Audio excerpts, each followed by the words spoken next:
समझ कर क्यों ये जन्म गवाए, बार बार ये नर्तन चोला तुझे न मिलने पाए। वंदे चल सोच समझ कर क्यों ये जन्म गवाए, बार बार ये नर्तन चोला तुझे न मिलने पाए। वंदे बचपन बीताई जवानी खूब चैन से सोया, बचपन बीताई जवानी खूब चैन से सोया। गुजर गई अनमोल घड़ी तो देख बुढ़ापा रोया, जिस यौवन पे नाज करे वो मिट्टी में मिल जाए। वंदे चल सोच समझ कर क्यों ये जन्म गवाए, बार बार ये नर्तन चोला तुझे न मिलने पाए। वंदे झूठ कपट से जोड़ा तूने अपना माल खजाना, झूठ कपट से जोड़ा तुमने अपना माल खजाना। काम क्रोध मद लोभ में फंस कर प्रभु को ना पहचाना, जिस यौवन पे नाज करे वो मिट्टी में मिल जाए। वंदे चल सोच समझ कर क्यों ये जन्म गवाए, बार बार ये नर्तन चोला तुझे न मिलने पाए। वंदे ये संसार सराय मुसाफिर छोड़ तुझे है जाना, ये संसार सराय मुसाफिर छोड़ तुझे है जाना। पर की चिंता मत कर रे तू, तन भी है बेगाना। उड़ जाए पिंजरे का पंछी, पिंजरा साथ न जाए। वंदे चल सोच समझ कर क्यों ये जन्म गवाए, बार बार ये नर्तन चोला तुझे न मिलने पाए। वंदे चल सोच समझ कर क्यों ये जन्म गवाए। नमोस्तु आचार्य श्री, नमोस्तु। अगर मंगलाचरण अच्छा लगा हो तो जोरदार तालियां बजाएं। आज के हमारे तत्वार्थ की पूजन करता सम्मानित दान श्रेष्ठी श्री लकी बुक डिपो परिवार श्री सोमचंद जी, संजीव कुमार जी, राजीव कुमार जी, चारित्र जी, समस्त लकी बुक डिपो परिवार, जोरदार तालियां बजाएं इस परिवार के लिए। हमारे सम्मानित श्रेष्ठी शादीलाल जी और शिक्षा मंत्री श्री संजीव जी, ममता स्पोर्ट्स और प्रबंधक कपूर चंद जी लागो आए, उनका तिलक माल्यार्पण और मुकुट पहनाकर सम्मान करें।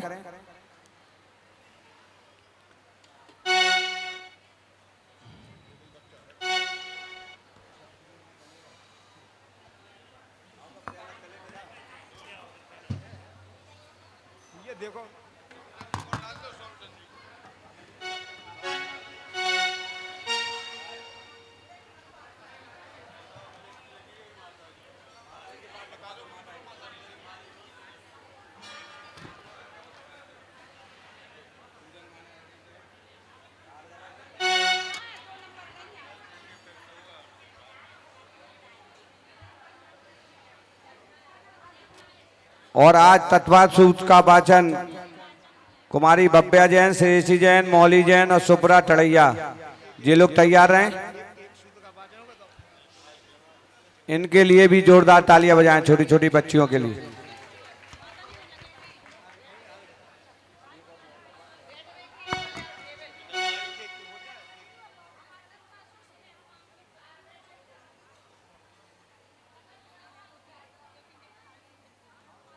मोनू बागवान जहां पे हो शीघ्रता से आ जाएं।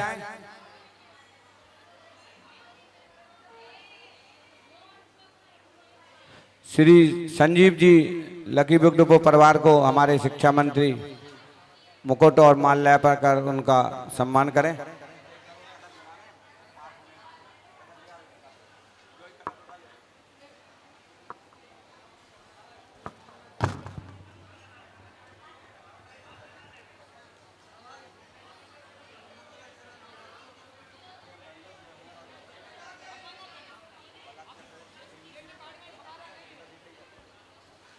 और आज के पाठ प्रक्षालन करने का भी सौभाग्य हमारे दान श्रेष्ठी सम्मानित श्रेष्ठी सोमचंद जी, संजीव कुमार जी, राजीव कुमार जी, चारित एवं समस्त लकी बुक डिपो परिवार वो आए और परम पूज आचार्य श्री के पाठ प्रक्षालन कर पुण्यार्जन प्राप्त करें।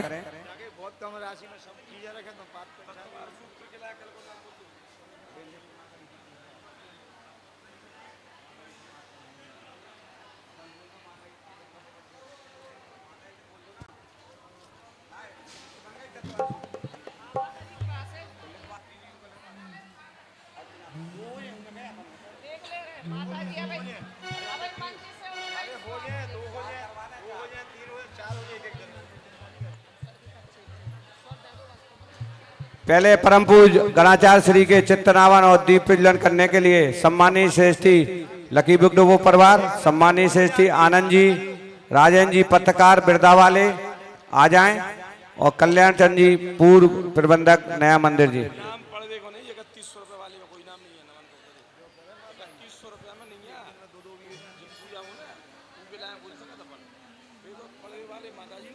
अच्छा और एक और तत्वासु पूजन के लिए संजय कुमार जी, नमन कुमार जी, नमन ज्वेलर्स, अंजलि जैन और एक बुखारिया परिवार। और जो भी अपना नाम लिखाना चाहते हो वो लिखा दें।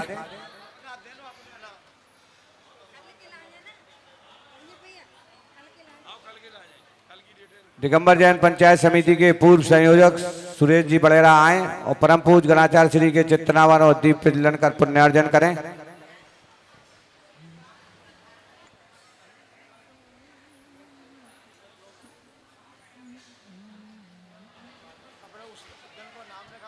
जिस किसी महान भाव या मां शक्ति को तत्वा सूत की पूजन अर्घ समर्पण करना हो वो अपने नाम यहाँ लिखा दें।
मैंने गुरु के चरण पखारे सौभाग्य हमारे, मैंने गुरु के चरण पखारे सौभाग्य हमारे, सौभाग्य हमारे अहोभाग्य हमारे। मैंने गुरु के मैंने गुरु के मैंने गुरु के चरण पखारे सौभाग्य हमारे। ओ गुरु चरणों में जल की धारा ऐसे तुम्हें, गुरु चरणों में जल की धारा ऐसे तुम्हें। ओ मैं निहारूं बारंबार, ओ मैंने गुरु के, ओ मैंने गुरु के, ओ मैंने गुरु के चरण पखारे पागो हमारे, ओ मैंने गुरु के चरण पखारे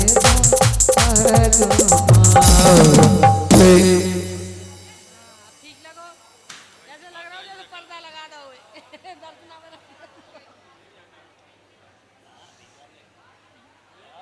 में। बोले परम पूज्य उच्चाचार्य विनोद सागर महाराज की जय हो।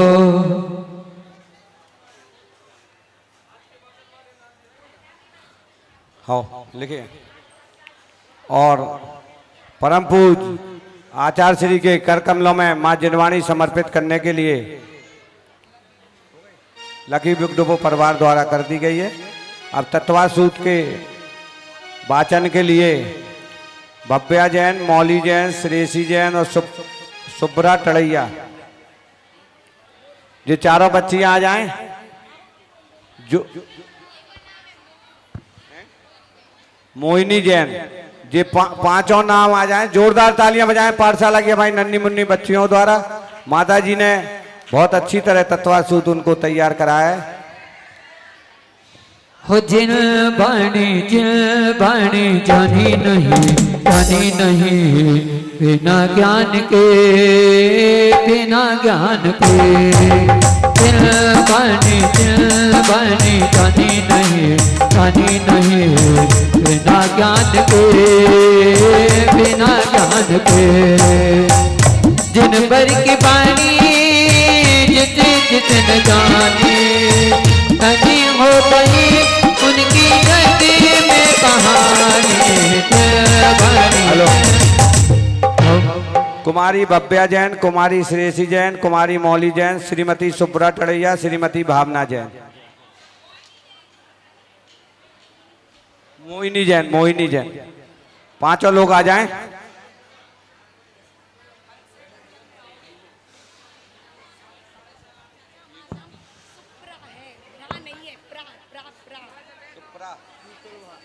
नहीं प्रभानी सीधा शुक्रा। सुप्रा टड़ैया,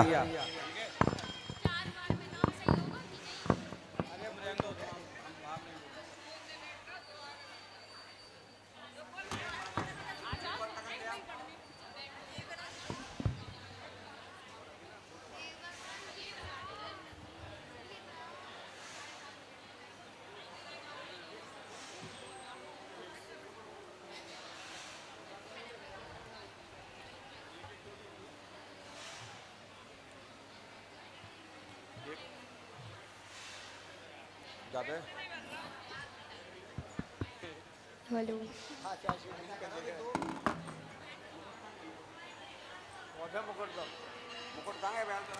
जय बोली श्री कसरत मूल लायक पार्शनाथ भगवान की।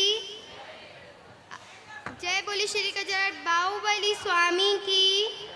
आचार्य शेख सौट उमा स्वामी जी महाराज की। आचार्य शेख सौट विराग सागर जी महाराज की। आचार्य शेख सौट विनम्र सागर जी महाराज की। समस्त मुनि संघ की, समस्त आरिका संघ की, उत्तम क्षमा धर्म की, मोक्ष मार्ग से नेतारम वेत्तारम कर्म भूभृता ज्ञातारम विश्व तत्वानां वंदे तद्गुण लब्धये।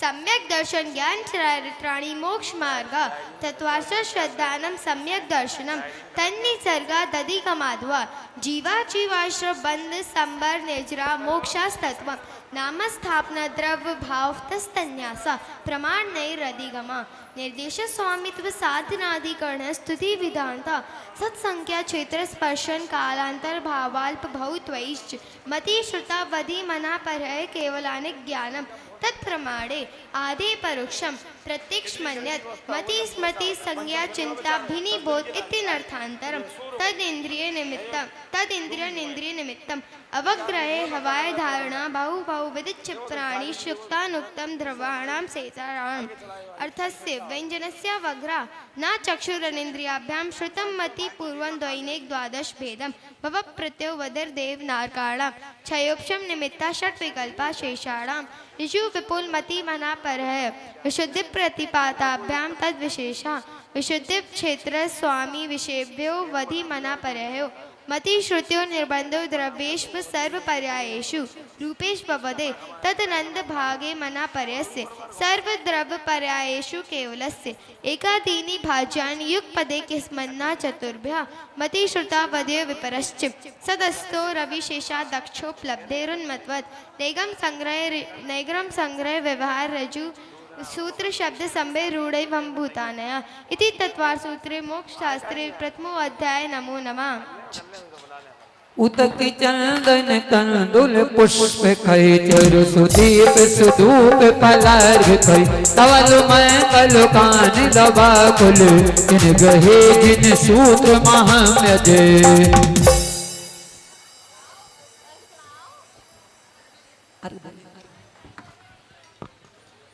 हेलो माता जी यार, माता जी आप बोलिए, अरे बोलिए यार।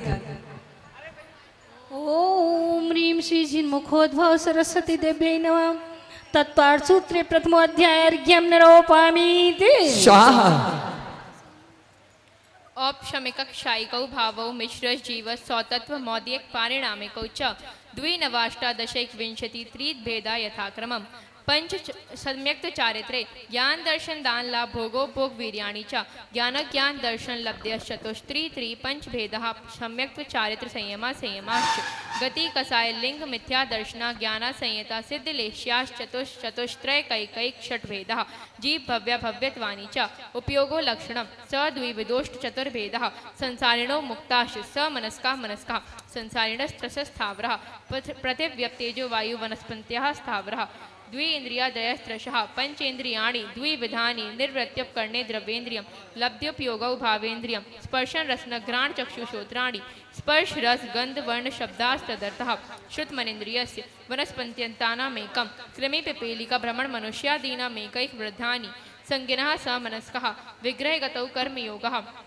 अनुक्षेणी गति अविग्रह जीवस्य विग्रहवत च संचारिणा प्राग चतुर्भ्या एक समया विग्रह एकम द्वौ त्रीन्वानाहारकः सम्मूषणं गर्भोपादाजन सचित्त शीत संवृतः सेत्रा मिश्राश्चैकशस्तद्योनया जरायु जांडज पोतानां गर्भः देवनारकाणां मुप्पादः शेषाणां सम्मूषणम् औदारिक वैक्रियक कहारकं तेजस कार्मराणि शरीराणि परम परम सूक्ष्मं प्रदेशतो संख्ये गुणं प्राक तेजसात् अनंत गुणे परे अप्रतिघाते अनादि संबंधे च सर्वस्य तदादीनि भाज्यानि युगपदे कस्मिन्ना निरूप भोग मन्यतम गर्भ सम्मूषणं जमाद्यम औत्पादिकं द्विक्रियकं लब्ध्य प्रत्यं च तेजस्मपि शुभं विशुद्ध मव्याघाती च हारकं प्रमत्त संयतस्यैव नारक सम्मूर्छिनो नपुंसकानि न देवः शेषास्त्रिवेदः औपादिक चर्मोत्तम देहा संख्ये वर्षायुषो नपवर्त्यायुषः इति तत्वार सूत्रे मोक्ष शास्त्रे प्रथमो द्वितीय अध्याय नमो नमः। उतकी चंदन तंदुल पुष्प कै चरु सुदीप सुधूप पलार्घ कै धवल मंगल कानि दबा कुल जिन गहे जिन सूत्र महाम्यगे। ओम ह्रीं श्री जिन्मुखोद्भव आचार्य भगवान उमा स्वामी विरचित उच्चारणाचार्य श्री विनम्र सागर सन्निधौ तत्वार्थ सूत्र द्वितीय अध्याय नमो नमः जलादिमार्घ्यं निरूपयामि। रत्न सर्करा बालुका पंक धूम तमो महातमः प्रभा भूमियो घनाम्बु वाता काश्यप प्रतिष्ठा सप्ता दोदः तासु त्रिंशत् पंचविंशति पंचदश त्रिपंचोनैक नरक्षसहस्राणि पंच चैव यथाक्रमम् नारका नित्याशुप्तलेश्या परिणाम देह वेदना विक्रियः परस्परो दीरे दुःखः संक्लिष्टा सुरो दीरे दुःखाश प्राक चतुर्थ्या तेष्वेक त्रि सप्तदश सप्तदश द्वाविंशति त्रयस्त्रिंशत् सागरूपं पमासत्वानां पराः स्थितिः जम्बूद्वीप लवणोदादयः शुभ नामानो द्वीप समुद्रः द्वैर्द्वैर्विष्कम्भः पूर्वा पूर्व परिक्षेपणो बल्याकृत्यः तन्मध्ये मेरु नाभिर्वृत्तो योजनशत सहस्र विष्कम्भो जम्बूद्वीपः भरत हेमवत हरि विधे रम्यक हैरण्यवतैरावत वर्षा क्षेत्राणि तद्विभाजनः पूर्वापरायता हिमवन महाहिमवन निषद नील रुक्मिश कर्णो वर्षधर पर्वतः हेमार्जुन तपनीय वैडूर रजत हेमयः मणि विचित्र पार्श्वा उपरि मूले चातुल्य विस्तारः पद्म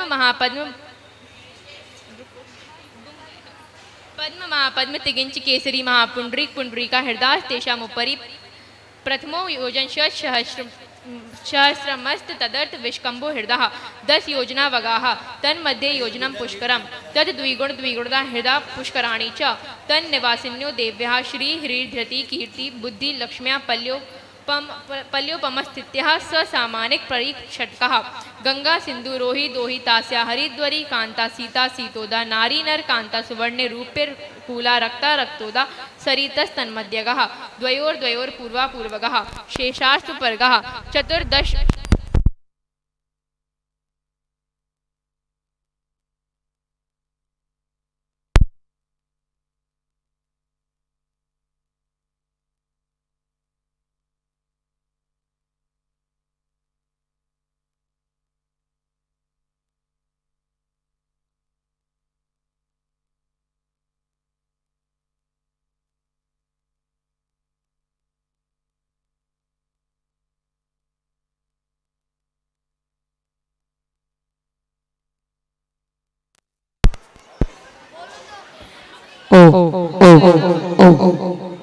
भर्ता षट्विंशति पंच योजन शत विस्तारः षट चैकोन विंशति भागः योजनस्य तद द्विगुण विस्तारः वर्षधर वर्षा विदेहान्तः उत्तरा दक्षिण तुल्यः भर्तैरावत्योर वृद्धि राशौ षट समयाभ्यां मुत्सर्पण्य व सर्पणाभ्यां ताभ्यामपरा भूमियो वस्थितः एक द्वि त्रि पल्योपम स्थित्यो हेम वतक हारी वर्षक देव कुर्वकः तथोत्तरः विदेहेषु संख्ये कालः भरतस्य विष्कम्भो जम्बूद्वीपस्य 90 शतभागः द्विर्घातकी खंडे पुष्करार्धे च प्रांग मानुषोत्तरान् मनुष्यः आर्यमलेक्षाश्च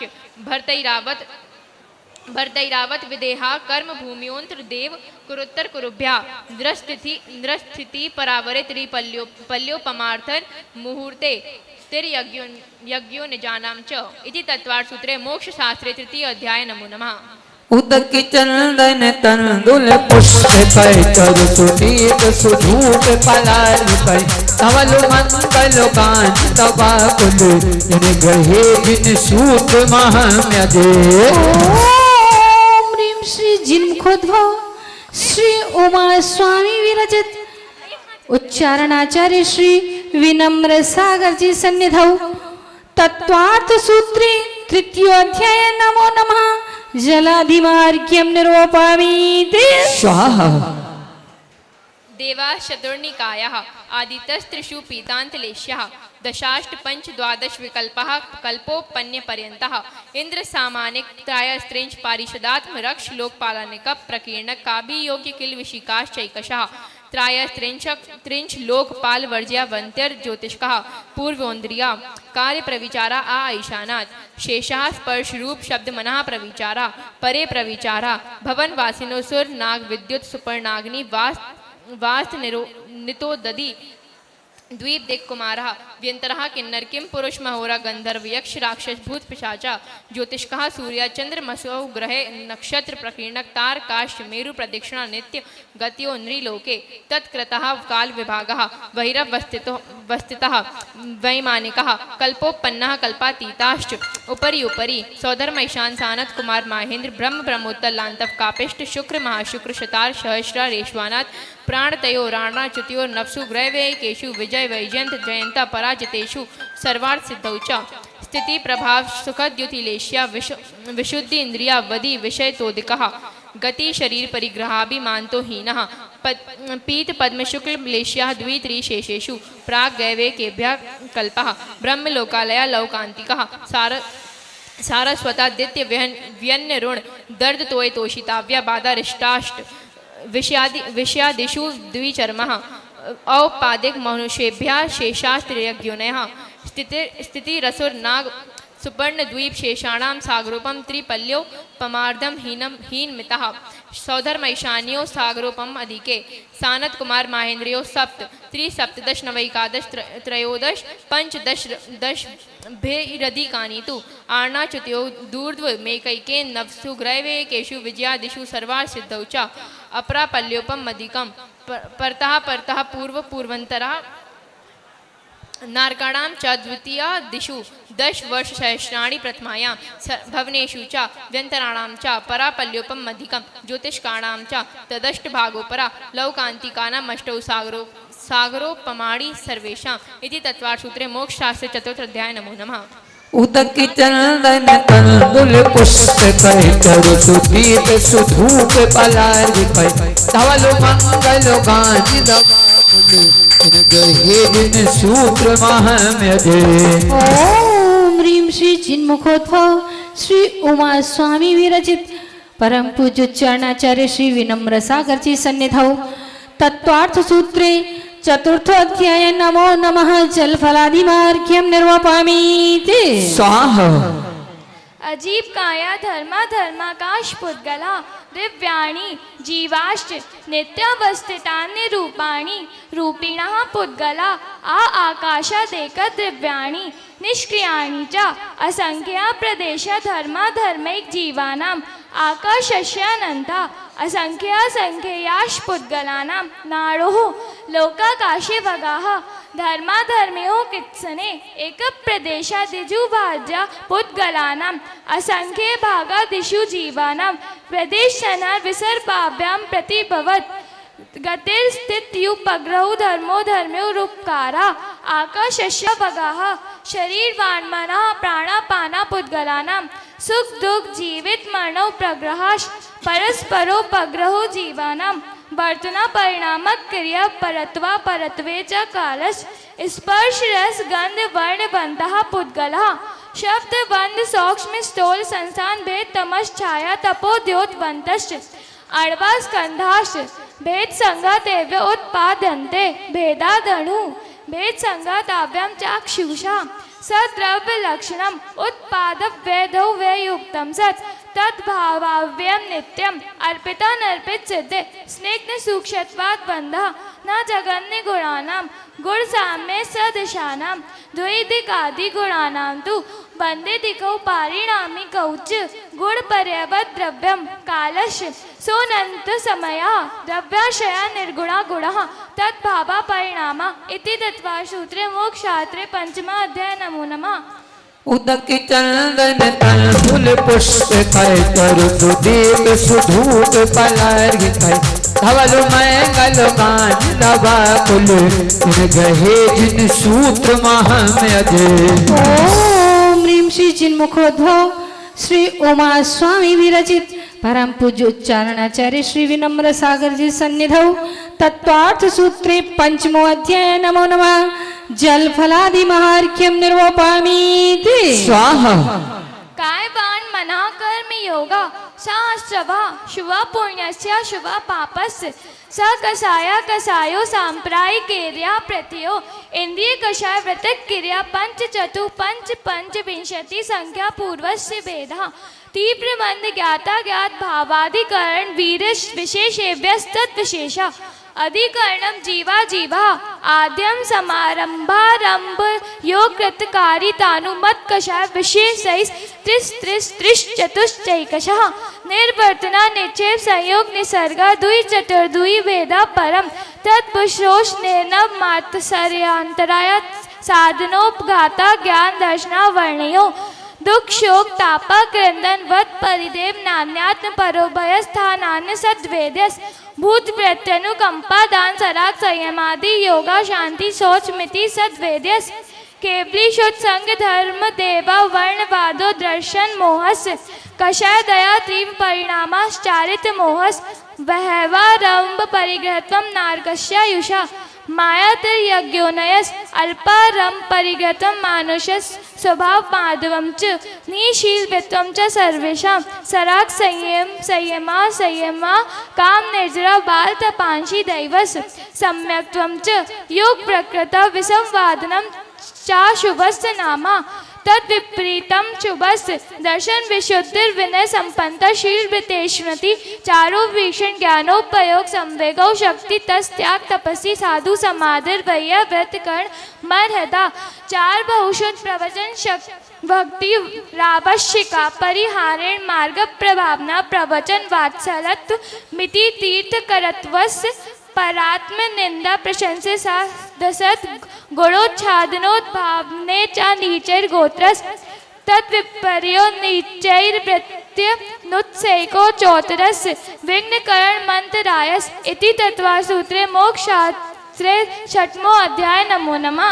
उदक चंदन तंदुल पुष्प कई तरु सुदीप सुधूप पलार कई धवल मंगल कांच नबाकुल इन ग्रहे जिन सूत्र महाम्यधे। ओम ह्रीं श्री जिन्मुखोद्भव श्री उमा स्वामी विरचित परम पूज्य चरणाचार्य श्री विनम्र सागर जी सन्निधो तत्वार्थ सूत्रे षष्ठो अध्याय। नमो नमः। जलफलादिमार्घ्यं निरूपामि इति स्वाहा। हिंसा नृत स्तेया ब्रह्म परिग्रहेव्यो विरतिर्वृत्तम देश सर्वतोनुमति ततस्थयार्थम भावनाएं पंच पंच बांग मनोगुप्तीरिया दान निक्षेपण शमित्या लोकित पान भोजनानि पंच क्रोध लो वीरत्व हास प्रत्यख्यानानुबीज भाषणम च पंच शून्यागार विमोचिता वास परो परोधा करण वैक्ष शुद्धि सधर्मा विषम बाधा पंच स्त्री राग कथा श्रवण तन मनोहरांग निरीक्षण पूर्व रत्नानुस्मरण विष ब्रश्यष्ट रस स्वशरीर संस्कार त्याग पंच मनोज्ञा ज्ञानी मनोज्ञेन्द्रिय विषय रागत्वेष वर्जनानि पंच हिंसा दिस विहामुत्रा पायावत दर्शन दुख में वा मैत्री प्रमोद कारुण्य मादस्थ्यानि च सत्गुणादि क्लिश्यमाना विनेषु जगत काय स्वभावौ वा संवेग वैराग्यार्थम प्रमत्त योगात् प्राण व्यपरोपणम हिंसा अस्तविधान मनृतम अदत्ता दानम स्तेयम मैथुन मैथुन ब्रह्म दविधान मनृतम अदत्त मैथुन ब्रह्म मूर्छा परिग्रह निशल्लो व्रति अगार्य अगार्य नगारस अणु व्रतोगारी दिग्देशा नर्थ दंड विरति सामायिक प्रोस्तो वाशो भोग परिभोग परिमाणा तिथि संविभाग व्रत संपन्नश्च मरणांतिकीन सल्लेखनाम जोशिता शंका काक्षा विचि चिकित्सान्य दृष्टि प्रशंसस संस्तवाह सम्यक दृष्टेरतिचाराः व्रतशीलेषु पंच पंच यथाक्रमम् वंद बदच्छेदादति भारोपणान्य पान निरोधाः मिथ्योपदेश रहो व्याख्यान कूट लेखक क्रियान्याशापहार शकार मंत्र वेदाः स्तेन प्रयोग तदा हर्ता दान विरुद्ध राजातिक्रम हीनाधिक मानोन्मान प्रतिरूपक व्यवहाराः पर विवाह करने त्वरिका परिग्रहिता गमनानंग क्रीड़ा काम तीव्रा विनिवेशाः क्षेत्र वास्तु हिरण्य सुवर्ण धन दासी दास कुप भांडा प्रमाणातिक्रमाः ऊर्ध्वाधस्त्री यज्ञ व्रतिक्रम क्षेत्र वृद्धि स्मृत्यंतराधानानि आनयन प्रेष्य प्रयोग शब्द रूपानुपाद पुद्गलप क्षेपाः कंदर्प कौत कुच मौखर्या समीक्षाधिकरणो भोग परिभोगा नर्तक्यानि योग दुष्प्रणिधानानादर स्मृत्यनुपस्थता नानी अप्रत्यवेक्षिता प्रमार्जितोत्सर्गादान संस्तरोपक्रमणा नादर स्मृत्यनुपस्थानानि सचित्त संबद्ध समरसा विषव दुःपक्वाहाराः सचित्त निक्षेपा पिधान पर व्यपदेश मात्सर्य कालातिक्रमाः जीवित मरणाशंसा मित्रानुराग सुखानुबंध निदानानि अनुग्रहार्थम स्वस्थायी शर्गोदानम विधि द्रव्य दात्र पात्र विशेषा तद विशेषा इति तत्वार्थ सूत्रे मोक्ष शास्त्रे सप्तमो अध्याय। नमो नमः। उदक चंदन कंदुल पुष्प कई तरु सुदीप सुधूप पलार कई धवल मंगल कांच नबाकुल जिन ग्रहे जिन सूत्र महाम्यधे। ओम ह्रीं श्री जिन्मुखोद्भव श्री उमा स्वामी विरचित परम पूज्य चरणाचार्य श्री विनम्र सागर जी सन्निधौ तत्वार्थ सूत्रे सप्तमोऽध्याय नमो नमः जलफलादिमार्ग्यं निरूपयामीति स्वाहा मिथ्या दर्शना व्रतिर प्रमाण कषाय योगा वंद हेत्वः सकसायत्वा जीवः कर्मणो योग्यान पुद्गला नादत्ति शवंदा प्रकृतिस्थित्योनुपप प्रदेशात्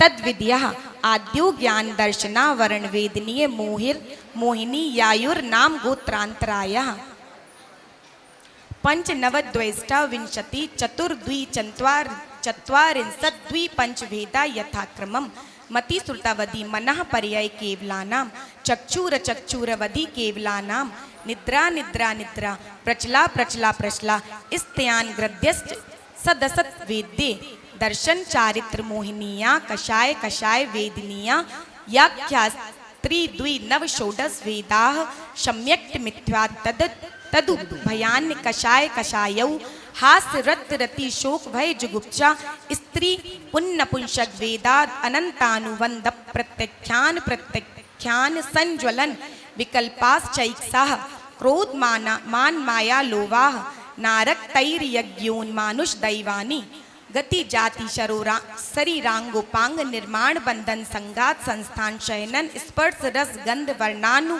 पूर्वा गुरु लघु खात परघाता तपोद्योत्सवाश विहायो गत्या प्रत्येक शरीर शुभक सुस्वर शुभ सूक्ष्म पर्याप्ति स्थिरा दे यशः कीर्ति क्षेत्राणि तीर्थ करत्वं च उच्चैर्नीचैस्तान लाभ भोगो भोग वीर्याणाम आदितस्तृष्णा मंत्ररायश्च त्रिंशत् सागरोपम कोटिकोट्या परा स्थितिः सप्तिर्मोहिनीयश विंशतिर्नाम गोत्रयोः त्रयस्त्रिंशत् सागरोपमान्युषः अपरा द्वादश मुहूर्ता वेदनीयश नाम गोत्रौरष्टौ शेषाणामंतर मुहूर्ताः विकापोपनुववः श यथा नाम ततस्य निर्जरा नाम प्रत्याः सर्वतो योग विशेषात् सूक्ष्मैक क्षेत्रावगाः स्थिताः सर्वात्म प्रदेशे स्वनंतानंत प्रदेशाः शतवेदस्य सुवायुर्नाम गोत्राणि पुण्यम अतो नियत पापम इति तत्वार्थ सूत्रे मोक्ष शास्त्रे अष्टमो अध्याय नमो नमः उदक चंदन तंदुल पुष्प कैतर सुदीप सुधूप पलार पै तबल मंगल कांदबा कुल जिन गहे जिन सूत महाम्यधे ओम ह्रीं श्री जिन्मुखोद्भव श्री उमा स्वामी जी विरचित परम पूज्योच्चारणाचार्य श्री विनम्र सागर जी सन्निधौ तत्वार्थ सूत्रे अष्टमो अध्याय नमो नमः जलफलादिमार्ग्यं निरूपयामीति स्वाहा आश्रव निरोधा संवरः स गुप्ति समिति धर्मानुप्रेक्षा परिसय जय चारित्रे तब स निर्जराचा सम्यक योग निग्रहो गुप्ति ईर्याभाषेषणा दान निक्षेपोत्सर्गा समितयः उत्तम क्षमा मार्दव आर्जव शौच सत्य संयम तपस्त्यागा कंचन्य ब्रह्मचर्याणि धर्मः अनित्य शरण संसारिकत्वान्यत्य सुच्च आश्रव संवर निर्जरा लोक बोधि दुर्लभ धर्मा सौख्या तत्वानुचिंतन मनुप्रेक्षः मार्गच्च निर्जरार्थम परिशोडव्या परिशः क्षुत पिपासा शीतोष्ण दंस मसक नाग्न्या रति स्त्री चर्यान सद्या सैया क्रोशवदी याचना लाभ रोग तृण स्पर्श मल सत्कार पुरस्कार प्रज्ञा ज्ञान दर्शनानि सुख सांप्रायस छद्मस्त वीतरागियोश चतुर्दश एकादश जिने बादर सांप्राय सर्वे ज्ञान वर्णे प्रज्ञा ज्ञाने दर्शन मोहांतरायोर दर्शना लाभो चारित्र मोह नाग्न्या रति स्त्री सद्या क्रोश याचना सत्कार पुरस्कारः वेदनीय शेषः एकादयो भाज्युगपदी कस्मिन्नैकोन विंशते हैं सामायिक छेदोपस्थापना परिहार विशुद्ध सुख सांप्राय यथाख्यात्मिति चारित्रम अंशनामोदर वृत्ति परिसंख्यान रस परित्याग विविक्त शय्यासन काय क्लेश बाह्यम तपः प्रायश्चित्त विनय वैयावृत्त स्वाध्याय व्युत्सर्ग ध्यानान्युत्तरम नव चतुर्दश पंच द्विभेदा यथाक्रमम प्राग्धानात् आलोचना प्रतिक्रमण तद्वय विवेक व्युत्सर्ग तपश्चेत परिहारोपस्थापना ज्ञान दर्शन चारित्रोपचारा आचार उपाध्याय तपस्सु शैक्षिक ग्लान गणकुल संग साधु मनोज्ञानाम वाचना प्रच्छनानुप्रेक्षामनाय धर्मोपदेशा बाह्य अभ्यंतरोपध्यो उत्तम सैननस्य एकाग्र चिंता निरोधो ध्यानमांतर मुहूर्तार्थ आर्त रौद्र धर्म शुक्लानि परे मोक्ष हेतु आत्म मनोज्ञ संप्रयोगे तद विप्रयोगाय स्मृति समन्वहारा विपरीतम मनोज्ञश वेदनायाश्च निदान दानं च तद्विरत देश विरत प्रमत्त संयतानां हिंसानतस्ते विषय संरक्षणेभ्यो रौद्रमव्रत देशवृतयो आज्ञा पाय विपाक संस्थान विचयाय धर्म्यम शुक्ले चादे पूर्वविदः परे केवलिनः पृथक्त्वैकत्व वितर्क सूक्ष्म क्रिया प्रतिपाति व्युपरतक क्रिया निवर्तेनि त्रयोग काय युगा योगानाम एकाश्रय सवितर्क विचारे पूर्वे अविचारम द्वितीयम वितर्कः श्रुतम विचारोर्थ व्यंजन योग संक्रांति सम्यक दृष्टि श्रावक विट्टानंत वियोजक दर्शन मोह क्षप कुपशम कुपशांत मोह क्षप क्षीण मोजना क्रम सो संख्ये गुण निर्जराः पुलाक वकुश कुशील निर्ग्रंथ स्नातक निर्ग्रंथः संयम श्रुत प्रतिषेपना तीर्थलिंग लेशोपपादस्थान विकल्पतः साध्या इति तत्वार्थसूत्रे मोक्षशास्त्रे नवमोऽध्याय नमो नमः। उदक चंदन कंदुल पुष्प कै चरु दीप सुधूप पलाग कै धवल मंगल गान दवा कुल जिन गहे जिन सूत्र महाम्यज। ओम ह्रीं श्री जिन्मुखोद्भव श्री उमा स्वामी जी विरचित परम पूज्य उच्चारणाचार्य श्री विनम्र सागर जी सन्निधौ तत्वार्थ सूत्रे नवमो अध्याय नमो नमः जलफलादिमार्घ्यं निरूपयामि ते स्वाहा। मोहक्षया ज्ञान दर्शनावरणांतराय क्षयाच केवलम बंध हेतु भाव निर्जराभ्याम कृत्सन कर्म विप्र मोक्षो मोक्षः औपशमिकादि भव्यत्वानां च अन्यत्र केवल सम्यक्त ज्ञान दर्शन सिद्धत्वेभ्यः तदनंतर मूर्धम गच्छत्या लोकांतात् पूर्व प्रयोगाद संगत्वाद बंधच्छेदात् तथा गति परिणामाच्च आविद कुलाल चक्रवर्ती व्यपगत लेपालांबु वदेरंड बीज बदग्नि शिखावच्च धर्मास्तिकाया भावात् क्षेत्र काल गति लिंग तीर्थ चारित्र प्रत्येक बुद्धि बोधित ज्ञान अवगाहनांतर संख्याल बहुत्वता साध्या इति तत्वार्थसूत्रे मोक्षशास्त्र में दशमो अध्याय नमो नमः। उदक चंदन कंदुल पुष्प कै चरु सुदीप सुधूप पलाग कै धवल मंगल गान दवा कुल जिन गहे जिन सूत्र महाम्यज। ओम ह्रीं श्री जिन्मुखोद्भव श्री उमा स्वामी जी विरचित परम पूज्य उच्चारणाचार्य श्री विनम्र सागर जी सन्निधौ तत्वार्थ सूत्रे दसमो अध्याय नमो नमः जलफलादिमार्घ्यं निरूपयामि ते स्वाहा। अक्षर मात्र पद स्वरहीनम व्यंजन संधि विवर्जित रेवम साधु विरत्रमम क्षमितव्यम को न विमोहयति शास्त्र समन्वये। दशाध्याये परिच्छिन्ने तत्त्वार्थे पठिते सति फलं स्यादुपवासस्य भाषितं मुनिपुङ्गवैः तत्त्वार्थसूत्रकर्तारं गृद्धपिच्छोपलक्षितं वन्दे गणेन्द्रसञ्जातम् उमास्वामी मुनीश्वरम् उमास्वामी मुनीश्वरम्। इत्याशीर्वादः परिपुष्पाञ्जलिं क्षेपामि। तत्वार्थसूत्र ग्रंथराज की जय। जय हो। आचार्य विनम्र सागर जी महाराज की जय हो। नमोस्तु आचार्य श्री नमोस्तु आचार्य।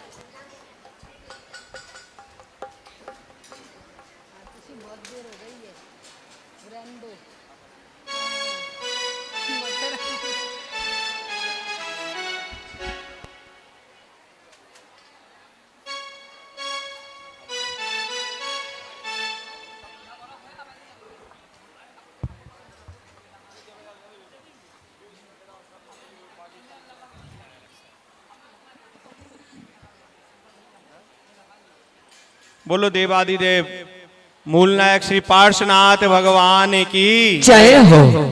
आज के तत्वार सूत्र का जो वाचन किया है भव्या जैन, श्रेयसी मौली, श्रीमती सुप्रा टड़ैया और श्रीमती मोहिनी जैन ये आए और पुरस्कार ग्रहण करें। कल इन्हें पुनः पुरस्कार किया जाएगा।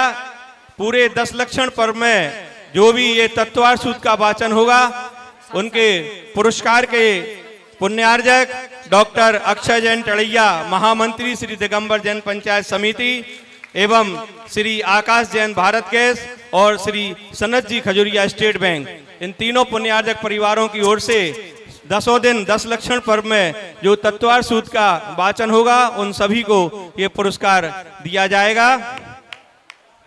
और आज जो वाचन किया है 5 लोगों ने, इन्हें कल पुनः अच्छा पुरस्कार दिया जाएगा तीनों पुण्यार्जक परिवारों के द्वारा। आए और पुरस्कार वितरण करें।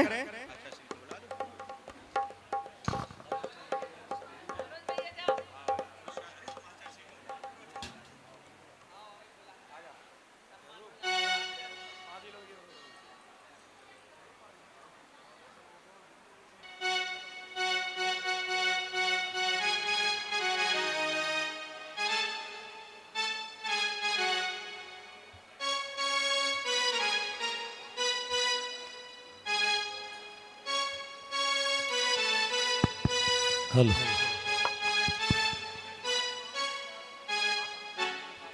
हेलो हेलो, सभी लोग व्यवस्थित हो जाए और अपने दोनों हाथों को जोड़ेंगे और पूज्य गुरुदेव के पावन श्री चरणों में संपूर्ण समाज की ओर से त्रिकाल नमोस्तु निवेदित करते हुए निवेदन करेंगे। हे गुरुवर, आज 10 लक्षण के पहले दिन उत्तम क्षमा के माध्यम से हम सभी को ज्ञान अर्जित कराने की कृपा करें। नमोस्तु आचार्य श्री, नमोस्तु नमोस्तु।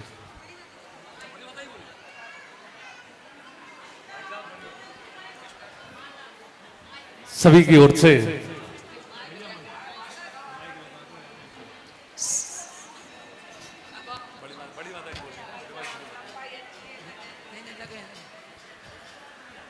आचार्य श्री के पूर्व पूज्य बड़ी माता जी से निवेदन करेंगे कि पूज्य माता जी हम सभी को अपने ज्ञानोपदेश देने की कृपा करें।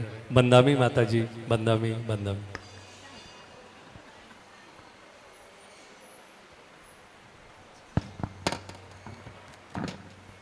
नमोस्तुते।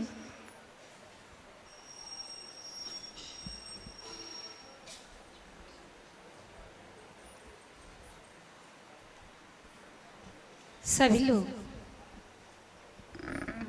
अपने दोनों हाथ का श्रीफल बना करके अपनी रीढ़ की हड्डी को सीधा करके परमपिता परमात्मा का स्मरण करके अपने श्रद्धा सुमन उनके चरणों में अर्पित करेंगे। ओम नमः सिद्धिभ्यः।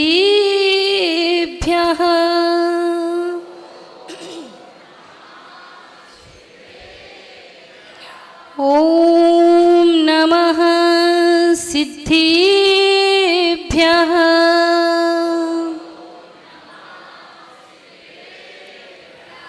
ओम नमः सिद्धिभ्यः।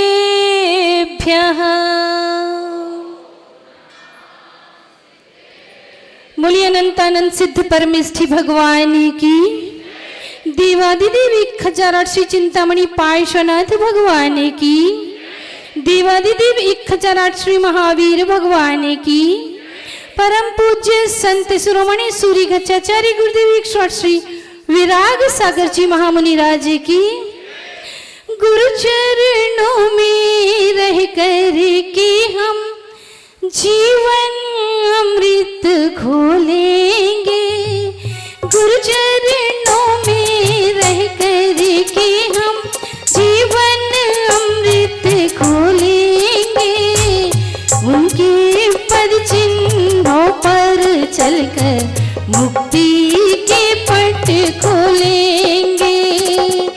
उनके पद चिन्हों पर चलकर मुक्ति के पट खोलेंगे। गुरुवर की प्रीति के मोती, गुरुवर की प्रीति के मोती श्रद्धा सूत में पोलेंगे।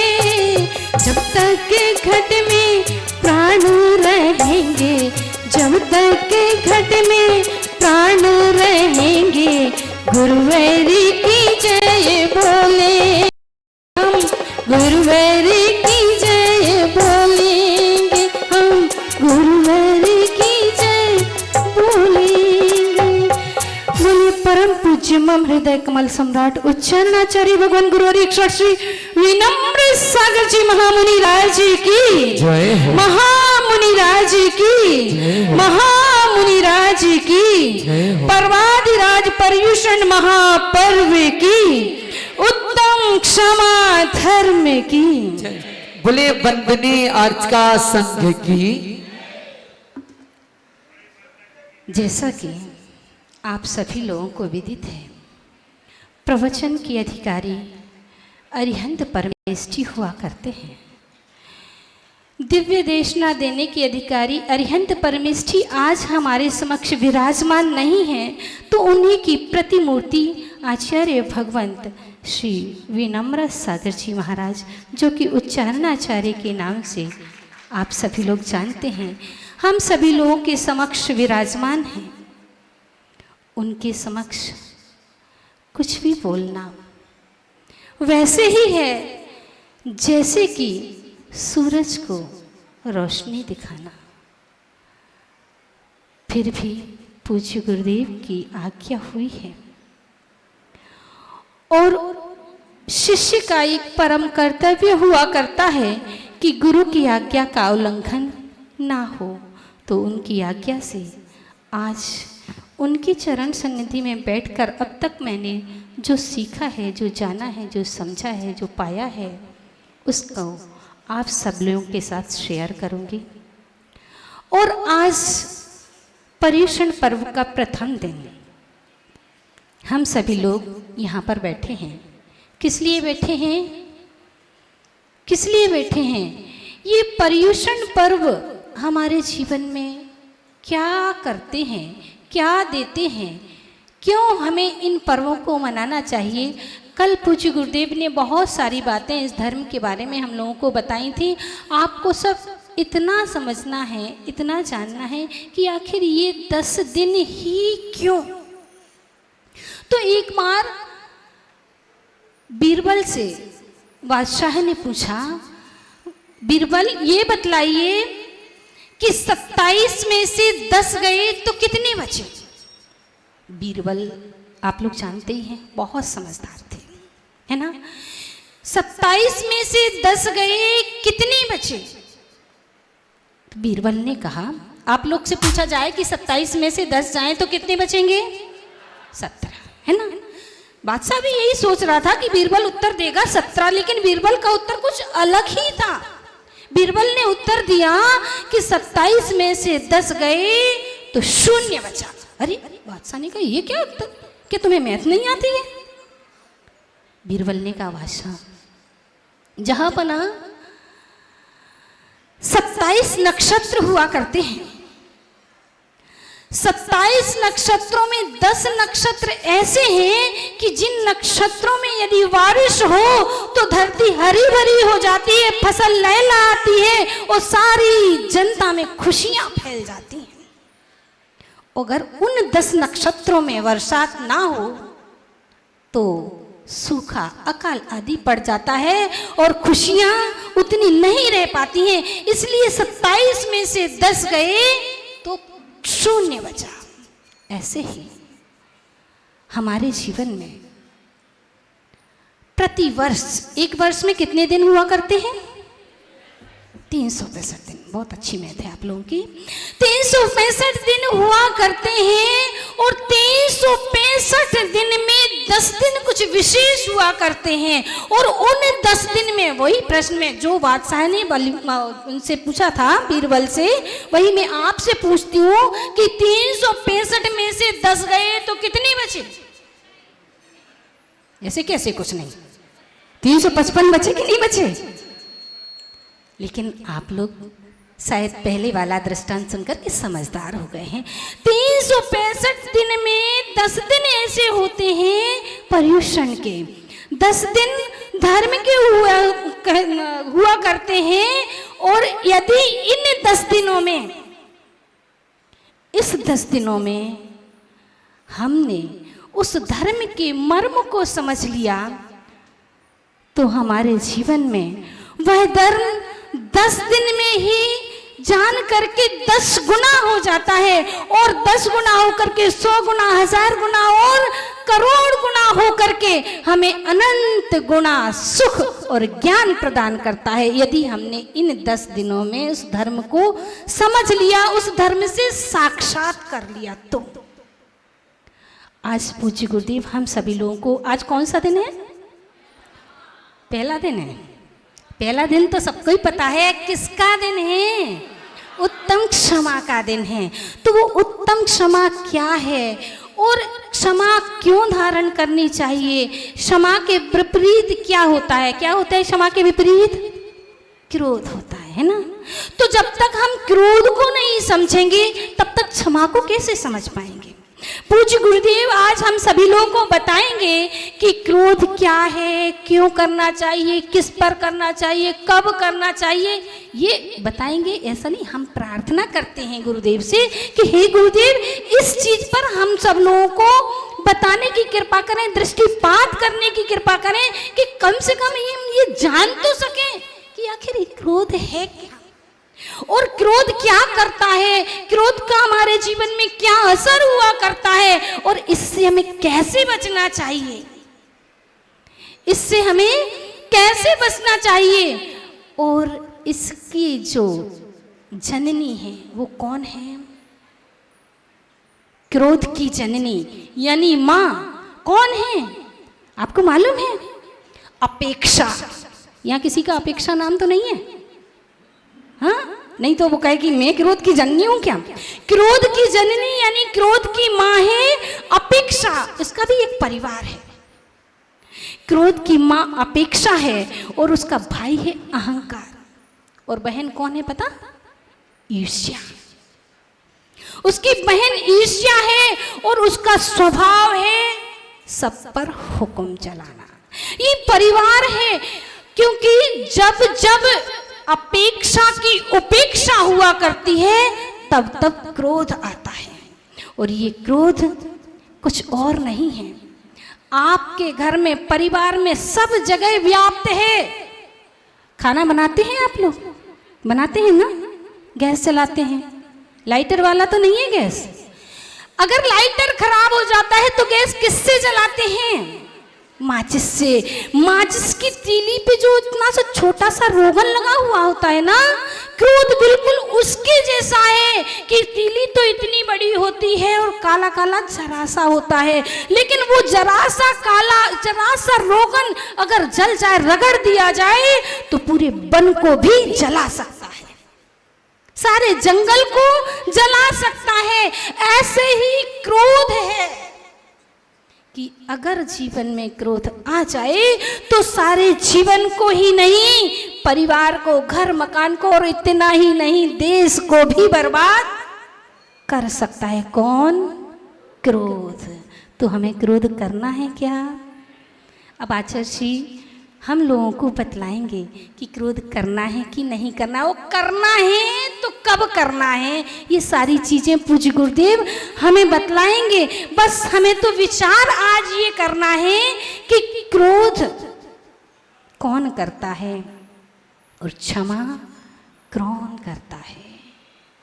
आप लोग जानते होंगे, आप लोगों ने पढ़ा होगा, गुरुदेव से सुना होगा कि तीर्थंकर का खून कैसा होता है? कैसा होता है? क्यों भैया? हम सबका लाल होता है पर तीर्थंकर का खून सफेद क्यों होता है? क्योंकि उनके अंदर प्रेम, वात्सल्य कैसा? अति व्याप्त रूप में भरा हुआ है। वो प्रेम और वात्सल्य से लबालब है, क्योंकि उन्होंने प्राणी मात्र से प्रेम किया था, तब उन्हें तीर्थंकर प्रकृति का बंध हुआ था। प्राणी मात्र के कल्याण की भावना को भाया था, तब उन्हें तीर्थंकर प्रकृति का बंध हुआ था। इस कारण से उस प्रेम और वात्सल्य से तीर्थंकर का खून सफेद दुग्ध के समान हुआ करता है। और हम लोगों का खून कैसा? करना है सफेद की नहीं करना है? भावना तो भा ही सकते हैं। और देखिए आज हमारे बीच में तीर्थंकर नहीं है, पर इतनी सारी जनक जननियां बैठी हुई हैं। ये जननी बेटी है। जब जननी के अंदर कोई जीव आकर के कुक्षी में प्रवेश करता है तो उसके अंदर उस जीव के प्रति प्रेम वात्सल्य भरपूर भर जाता है और उसके आंचल का खून दूध के रूप में परिवर्तित हो जाता है। किस कारण से? सिर्फ प्रेम और वात्सल्य के कारण से। तो हम सभी लोगों को भी ऐसा ही प्रेम और ऐसा ही वात्सल्य हम सभी लोगों के जीवन में आए कि हमारा खून भी सफेद हो जाए, यानी कि हम भी तीर्थंकर की कैटेगरी में आ जाएं। और हम यही भावना भाते हैं, पूज्य गुरुदेव से यही प्रार्थना करते हैं कि हम सभी लोगों को ऐसा आशीर्वाद प्रदान करें कि हम सभी लोगों का लाल खून सफ़ेद हो जाए। ध्यान रखें, जब लाल खून दौड़ता है यानी क्रोध आता है, क्रोध की उत्तेजना हमारे जीवन में आती है तो खून की रफ्तार बढ़ जाती है और हमारा केवल खून ही लाल नहीं, सारा बदन और आंखें लाल हो जाती हैं। और आचार्य भगवंत समझाते हैं, कहते हैं कि जब खून तेज रफ्तार से दौड़ता है, यानी कि कोई व्यक्ति क्रोध करता है तो उसके खून में से जो सफेद रक्त कणिकाएं होती है ना, जो क्रोध से लड़ने की क्षमता रखती हैं, वो कणिकाएं खत्म हो जाती हैं और लाल रक्त कणिकाएं, जो रक्त कणिकाएं हैं वो बढ़ जाती हैं। उससे क्या क्या होता है, क्या क्या होता है आपको मालूम है? सबसे पहले रक्तक्षय, BP, brain haemorrhage, TB, cancer, ना जाने क्या क्या रोग हो जाते हैं। किससे? सिर्फ एक क्रोध से। तो हम लोगों को क्या करना है? करना है क्या क्रोध? नहीं करना है तो आज ये नियम लेकर के जाना है ना कि हम कभी क्रोध नहीं करेंगे, क्योंकि क्रोध में आकर के ना जाने हमारे द्वारा कितने जीवों की हिंसा हो जाती है, कितने जीवों का दिल दुख जाता है। आचार्य श्री कहते हैं क्रोध नहीं करना, जिससे भी बोलना अच्छे से बोलना, प्रेम से बोलना, किसी के भी दिल दुखाने वाली बात कभी मत करना। कहते हैं पूज्य गुरुदेव, तुम्हारी शान घट जाती, तुम्हारी शान घट जाती कि रुतबा घट गया होता, तुम्हारी शान घट जाती कि रुतबा घट गया होता, जो गुस्से में कहा तुमने वही हंसकर कहा होता, जो गुस्से में कहा तुमने।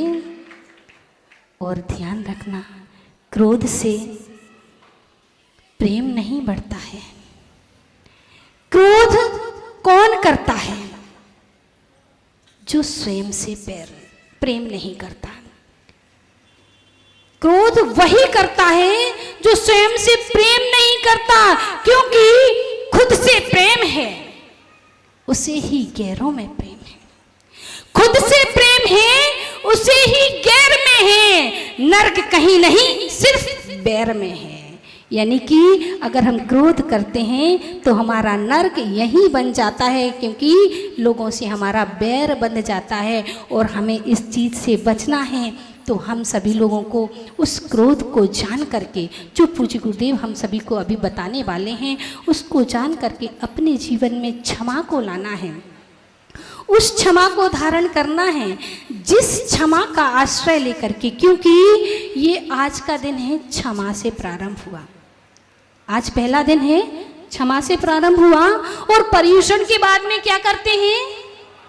क्षमा वाणी करते हैं ना, कि क्षमा से प्रारंभ हुआ है और अंत होगा तो कहाँ पर?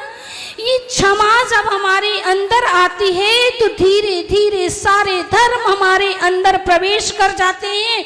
और जब सारे धर्म हमारे अंदर प्रवेश कर जाते हैं तो हमारी वाणी क्षमा वाणी हो जाया करती है। इसलिए हमें आज अपने अंदर उस क्षमा धर्म को उतारना है, क्योंकि क्षमा वह मित्रता है जो हमें जीवंत बनाती है।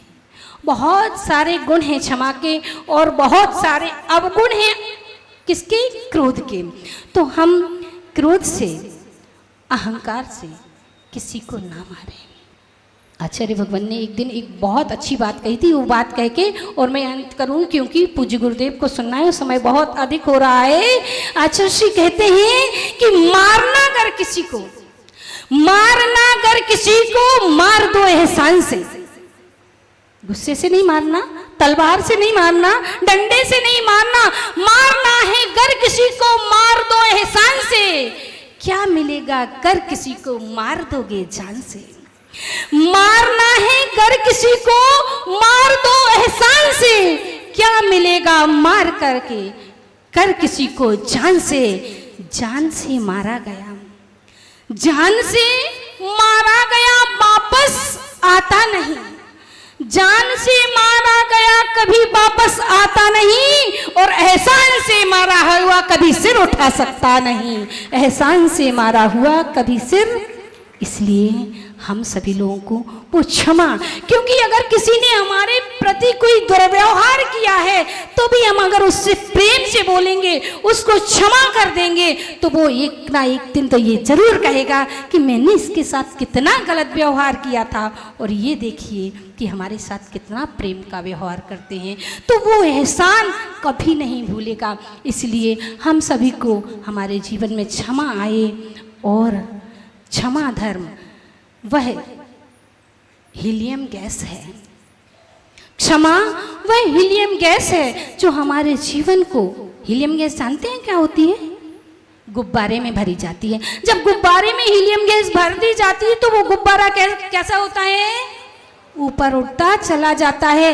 ऐसे ही हमारे अंदर अगर क्षमा रूपी हीलियम गैस भर जाएगी तो हमारा जीवन भी उत्तर उत्तर ऊपर ऊपर बढ़ता जाएगा, उठता जाएगा, और एक दिन हम उस क्षमा को धारण करके, जैसे अरिहंत भगवान 5000 धनुष ऊपर विराजमान हैं, सिद्ध भगवान 7 राजू ऊपर विराजमान हैं, हम भी उस क्षमा धर्म को अपने अंदर में धारण करके पहले 5000 धनुष ऊपर उठाएंगे और फिर 7 राजू ऊपर जाकर के लोक के शिखर पर जाकर के अनंत काल तक वास करेंगे। इन्हीं भावनाओं के साथ कि आप लोगों का जीवन उत्तर उत्तर उज्जवल हो, आपके जीवन में क्षमा धर्म आए, आप भी उन सिद्ध परमात्मा धारण करके अनंत गुणों के स्वामी बने।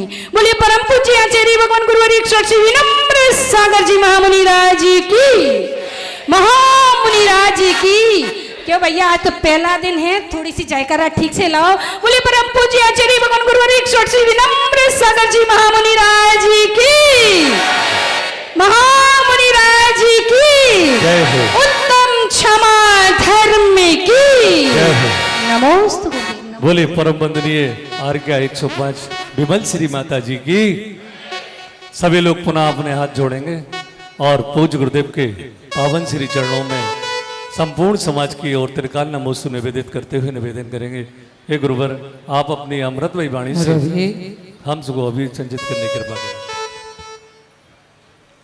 सभी लोग एक बार उच्च ध्वनि में नमोकार मंत्र का स्मरण कर लें। ओम नमो अरिहंताणं, ओम नमो अरिहंताणं, ओम नमो सिद्धाणं, ओम नमो सिद्धाणं, ओम नमो आयर्यायणं, ओम नमो आयर्याणं, ओम नमो वच्छयणं, ओम नमो वच्छयणं, ओम नमो लोय सव्वताहुनं, ओम नमो लोय सव्वताहुनं, ओम नमो लोय सव्वताहुनं, ओम नमो लोय सव्वताहुनं। एक जरा श्री पार्श्वनाथ भगवान की जय हो, एक जरा श्री महावीर भगवान की जय हो, परम पूज्याचार्य गुरुवर श्री विराट सागर जी गुरुदेव की जय हो, उत्तम क्षमा धर्म की जय हो।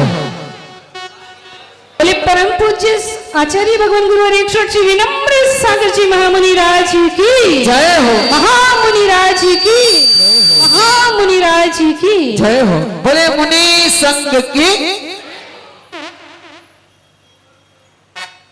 क्रोध गुण सारे जलाता, क्रोध गुण सारे जलाता आग बन करके,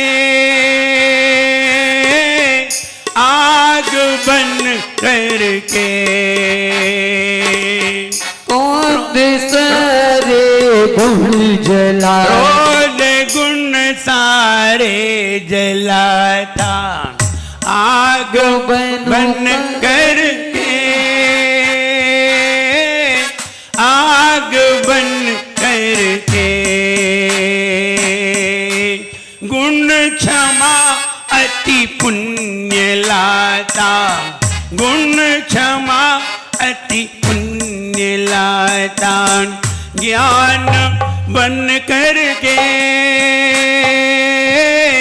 ज्ञान बन करके। मैं क्षमा गुण, मैं क्षमा गुण भूल करके क्रोध कर गया। मेरा जीवन पूरा काज पूरा ही रह गया, मेरा जीवन पूरा कागज पूरा ही रह गया। जिंदगी को लख न पाया और मर गया। मेरा जीवन पूरा कागज पूरा ही रह गया, मेरा जीवन पूरा कागज पूरा ही रह गया। क्षमा हमारा धर्म है, क्रोध हमारा धर्म नहीं है। क्रोध तो विभाव के कारण, अधर्म के कारण पैदा हो जाता है। क्षमा किसी कारण से पैदा नहीं होती। क्षमा तो मेरे आत्मा का स्वयं ही स्वभाव है, और स्वभाव किसी कारण से नहीं होता है, कोई कर्म के उदय से नहीं होता है। कर्म के उदय से तो क्रोध होता है। क्रोध कर्माधीन है, क्षमा कर्माधीन नहीं है, क्षमा धर्माधीन है। अगर धर्म तुम्हारे अंदर आ जाएगा, क्षमा भाव अपने आप ही उत्पन्न हो जाएगी, और कर्म का उदय आएगा तो क्रोध बढ़ेगा। इसलिए क्रोध शरीर में 100 बीमारी पैदा करता है, वचनों में 1000 बीमारी पैदा करता है, लेकिन क्रोध मन में लाखों बीमारी पैदा कर देता है। और अगर इसका उल्टा देखें तो क्षमा करोड़ों बीमारियों को ठीक कर देती है। इसलिए क्षमा को जीवन में अपनाएं, स्वस्थ रहेंगे। क्रोधी हमेशा बीमार रहते हैं। जो बीमार हैं उन्हें कहीं ना कहीं क्रोध जरूर होगा। बीमारी में चिड़चिड़ाते हैं, क्रोधी हो जाते हैं, अड़ियल हो जाते हैं, मानने के लिए राजी नहीं होते। लेकिन जब स्वस्थ होते हैं तो हमारे अंदर क्षमा गुण पैदा होता है। क्रोध का उपाय देखिए, क्रोध का तरीका देखिए। क्रोध आता क्यों है, क्यों आया तरीका, क्यों आया क्रोध, और अपने बच्चे पे क्यों आता है, दूसरे के बच्चे पे नहीं आता। अपना बच्चा बाहर खेले तो गुस्सा आएगी, और दूसरे का बच्चा नाली में लोटे, खूब लोटो। और अपना बच्चा बाहर धूल में भी खेले तो गुस्सा आएगी। आप बताइए अपने बच्चे पर गुस्सा क्यों आई, बच्चा तो वो भी है। क्रोध आया क्यों, क्रोध की जननी है कौन, और अगर जननी नहीं है तो क्रोध कभी आ ही नहीं सकता। क्रोध का मूल कारण है अपेक्षा। जब हम किसी से कुछ आशा रखते हैं, जब हम किसी से कुछ अपेक्षा रखते हैं, ये हमारे लिए ये करे, ये हमारे लिए ये करेगा, और हमें ऐसा नहीं करेगा तो अच्छा नहीं लगेगा। जब हम किसी से अपेक्षा रखते हैं तो क्या आता है, और अपेक्षा रखते हैं तो क्रोध नहीं आता। जब अपेक्षा पूरी नहीं होती तब क्रोध आता है। तुम दुकान बंद करके घर पे पहुंचे और घर पे तुमने ये उम्मीद की थी, ये अपेक्षा की थी, मेरी पत्नी मेरे लिए चाय बना करके लाएगी, और पत्नी चाय बना करके नहीं लाई, तो तुम्हें क्या आएगा? क्रोध आएगा। क्योंकि तुमने अपेक्षा दुकान पे ही कर ली थी, पत्नी मुझे भोजन बना के लाएगी, भोजन की थाली लाएगी, और पत्नी नहीं लाई, और तुमने कहा कि भोजन नहीं बना, बोले वहीं रखा है खा लेना। पर देखो तुम्हें कितनी गुस्सा आती है। भाई गुस्सा क्यों आई? अपेक्षा की उपेक्षा के कारण गुस्सा आती है। आप अपने बच्चे से अपेक्षा रखते हैं मेरा बच्चा पढ़ेगा, पढ़ करके अफसर बनेगा, पढ़ करके अच्छी नौकरी प्राप्त करेगा, पढ़ करके अच्छा व्यक्ति बनेगा, ऐसी उम्मीद करते हैं, और ऐसी उम्मीद करके बच्चे को पढ़ाते हैं। बच्चा कहीं पढ़े नहीं, क्या आएगा तुम्हें? प्रेम होगा? गुस्सा आएगी, अंदर अंदर गुस्सा आएगी। ये बात अलग है कि बच्चा बड़ा हो जाए तो गुस्सा। अब क्या गुस्सा करें? एक बात पिता ने बच्चे को पिटाई कर दी, बच्चा पढ़ नहीं रहा था, बच्चे की पिटाई कर दी, और फिर बच्चे को बुलाया, बाद में पछतावा भी होता है। फिर बच्चे को बुलाया, बच्चे के सिर पे हाथ फेरा और बोले बेटा, जिससे प्रेम होता है उसी को डांटा जाता है और उसी को पीटा जाता है। हम तुमसे बहुत प्रेम करते हैं। बच्चा बोला प्रेम तो हम भी तुमसे बहुत करते हैं, अभी हम छोटे हैं, अभी हम प्रेम तो तुमसे दूना करते हैं हम।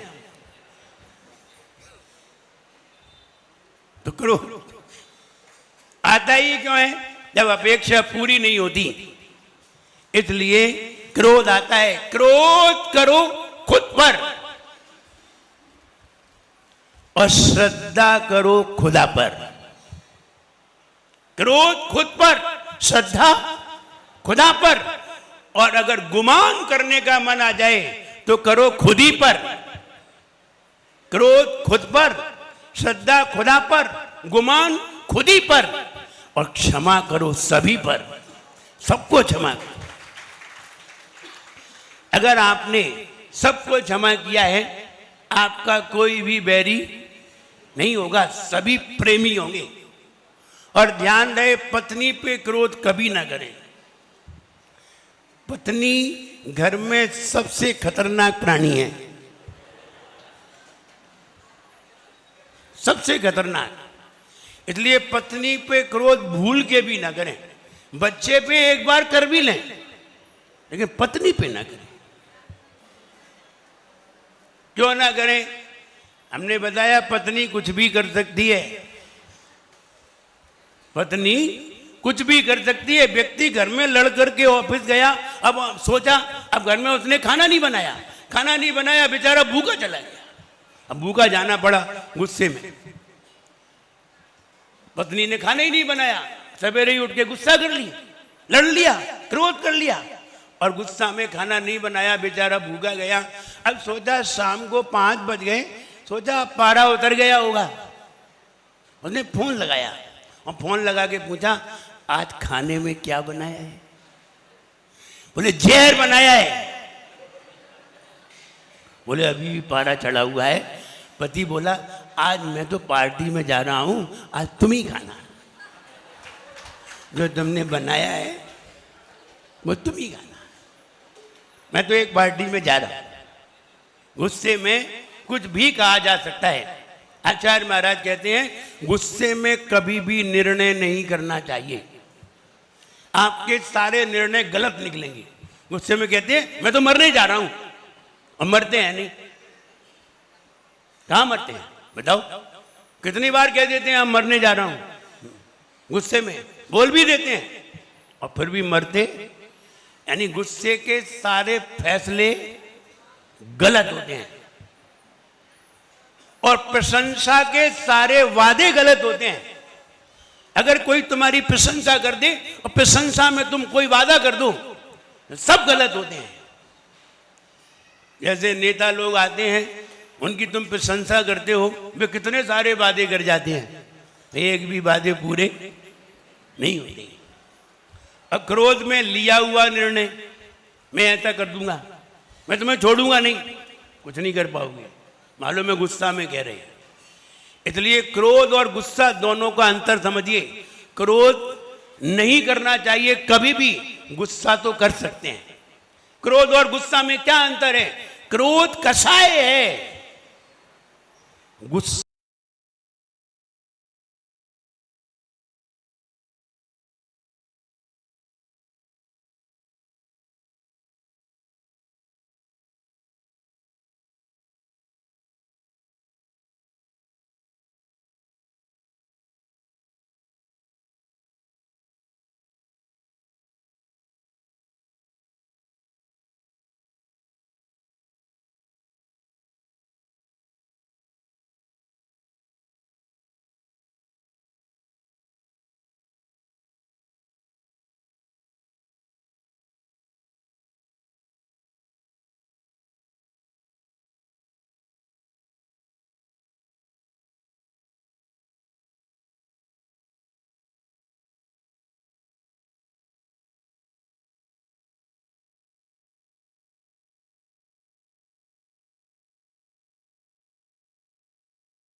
के बाद क्रोध नहीं करेंगे, बहुत अच्छा रहेगा। और आप अपने मन में भी ठान लें, इसी समय पे 7 बजे से 8 बजे तक क्रोध करेंगे, इसके बाद नहीं करेंगे। और लिख दीजिए, सबको बता दीजिए 7 से 8 बजे तक ही हम क्रोध करेंगे, इसके बाद क्रोध नहीं करेंगे। ध्यान रहे, तुम अकेले ही खड़े रह जाओगे, जितने भी होंगे सब भाग जाएंगे 7 से 8। 7 से 8 के बीच में कोई आएगा ही नहीं तुम्हारे पास, कोई पानी तक लेके नहीं आएगा तुम्हारे लिए। बोले उस समय तो गुस्सा आती है, जाएंगे ही नहीं। इसलिए क्रोध का समय निश्चित करिए, कब करना है? सुबह करना है, सुबह ठीक रहेगा। राजीव भैया सुबह नहीं, सवेरे नहीं, पूरा दिन खराब हो जाएगा। कब करना है? दोपहर में। अगर खाना खा के कर लिया तो खाना नहीं पचेगा, और खाना खबेगा भी नहीं, सवेरे कर लिया तो हो गए, फिर तो हो गए भोजन। क्रोध सवेरे करना है कि नहीं, सवेरे नहीं, दोपहर में करना है। दोपहर में भी नहीं करना है, शाम को करना है, शाम को भी नहीं, रात में। एक टाइम निश्चित कर लीजिए, रात्रि के 12 से 1 बजे में क्रोध का समय रख लीजिए, फिर कोई भी तुम्हारे सामने नहीं होगा। इसलिए पहले समय निश्चित करिए। और एक बात बताऊं, क्रोध का मुहूर्त बना लीजिए, इस मुहूर्त में क्रोध करेंगे। चौकड़ियां होती हैं, कौन सी चौकड़ियां में क्रोध करना है? नंबर 1 अमृत, अमृत की चौकड़ियां में क्रोध कर लो। अगर अमृत की चौकड़ियां में क्रोध किया तो अमृत जहर बन जाएगा, अमृत का योग जहर का योग हो जाएगा। लाभ की चौकड़ियां में कर लीजिए, लाभ की चौकड़ियां में किया तो लॉस बन जाएगी। कौन सी चौकड़ियां में? शुभ की चौकड़ियां में। शुभ की चौकड़ियां में किया तो अशुभ बन जाएगी, काल की में किया तो अकाल मौत बन जाएगी। काल की चौकड़ियां में कर लिया तो अकाल बनेगी, किसी भी समय तुम्हारी मौत हो सकती है। और ये तो बात हम अभी बताएंगे कि क्रोध माने अकाल मौत, क्रोधी की अकाल मौत ही होती है, क्रोधी की कभी सकाल मौत होती ही नहीं है। कभी भी होगी, जब भी होगी, अकाल मौत ही होगी। इसलिए क्रोधी अकाल मौत में ही मरते हैं। कभी सकाल मौत में नहीं मरते। और क्रोधी के काल सर्प योग बनता है, क्रोधी के काल सर्प योग बनता है। जब भी बनेगा काल सर्प योग बनेगा। क्रोध तुम्हें काल सर्प योग बना के ही छोड़ेगा, मानेगा नहीं। लेकिन क्षमा से वो काल सर्प योग चलेगा। जैसे किसी जीव को मारने से, कोई जीव के मर जाने से, हमसे कोई पंचेंद्रीय जीव के मर जाने से काल सर्प योग बनता है, लेकिन किसी पंचेंद्रीय जीव को बचाने से काल सर्प योग टलता है। इसलिए जिसके जीवन में काल सर्प योग हो, वे जीवों की रक्षा करें, पंचेंद्रीय जीवों की रक्षा करें, उनको कहीं मरने से बचाएं। तुम्हारे काल सर्प योग अपने आप ही टल जाएंगे। क्रोध जिंदगी बेकार कर देता है। किस पे क्रोध करना है? अभी काल के योग में अकाल बना है, लेकिन और भी योग हैं, अमृत, लाभ, सुख, काल, चल।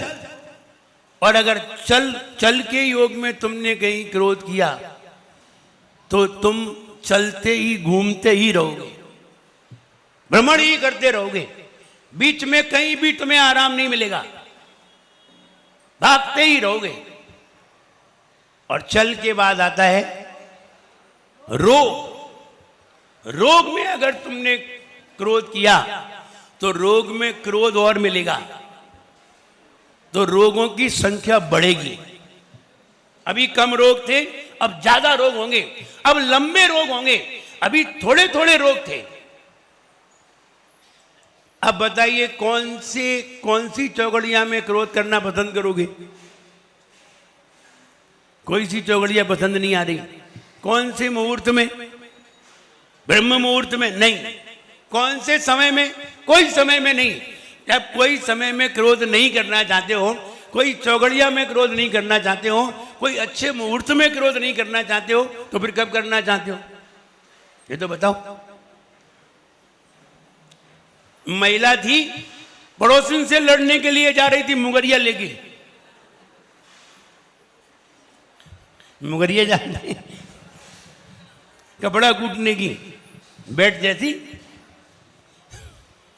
तो पड़ोसिन से लड़ने जा रही थी। तो पति ने समझाया, आज फिर जा रही है लड़ने, कल तो लड़के आई थी। बोले कल तो सेमीफाइनल था, फाइनल तो।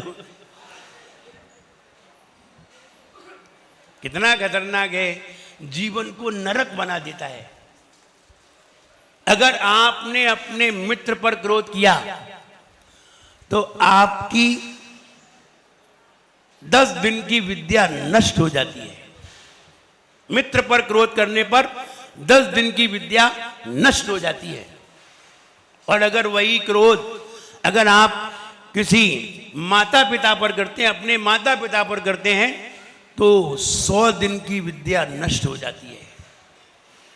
मित्र पर करने से 10 दिन की, माता पिता पर करने से 100 दिन की विद्या जो तुमने ज्ञान अर्जित किया है नष्ट हो जाता है। और अगर किसी ब्रह्मचारी पर किया है तो 1 साल की विद्या नष्ट हो जाती है।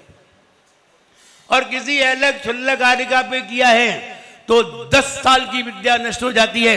और किसी मुनि पर क्रोध किया है तो 100 साल की विद्या नष्ट हो जाती है।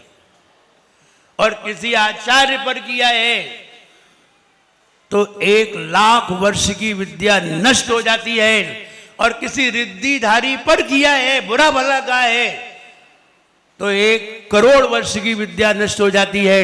और किसी तीर्थंकर पर क्रोध कर बैठे तो अनंत काल की विद्या तुम्हारी नष्ट हो जाती है।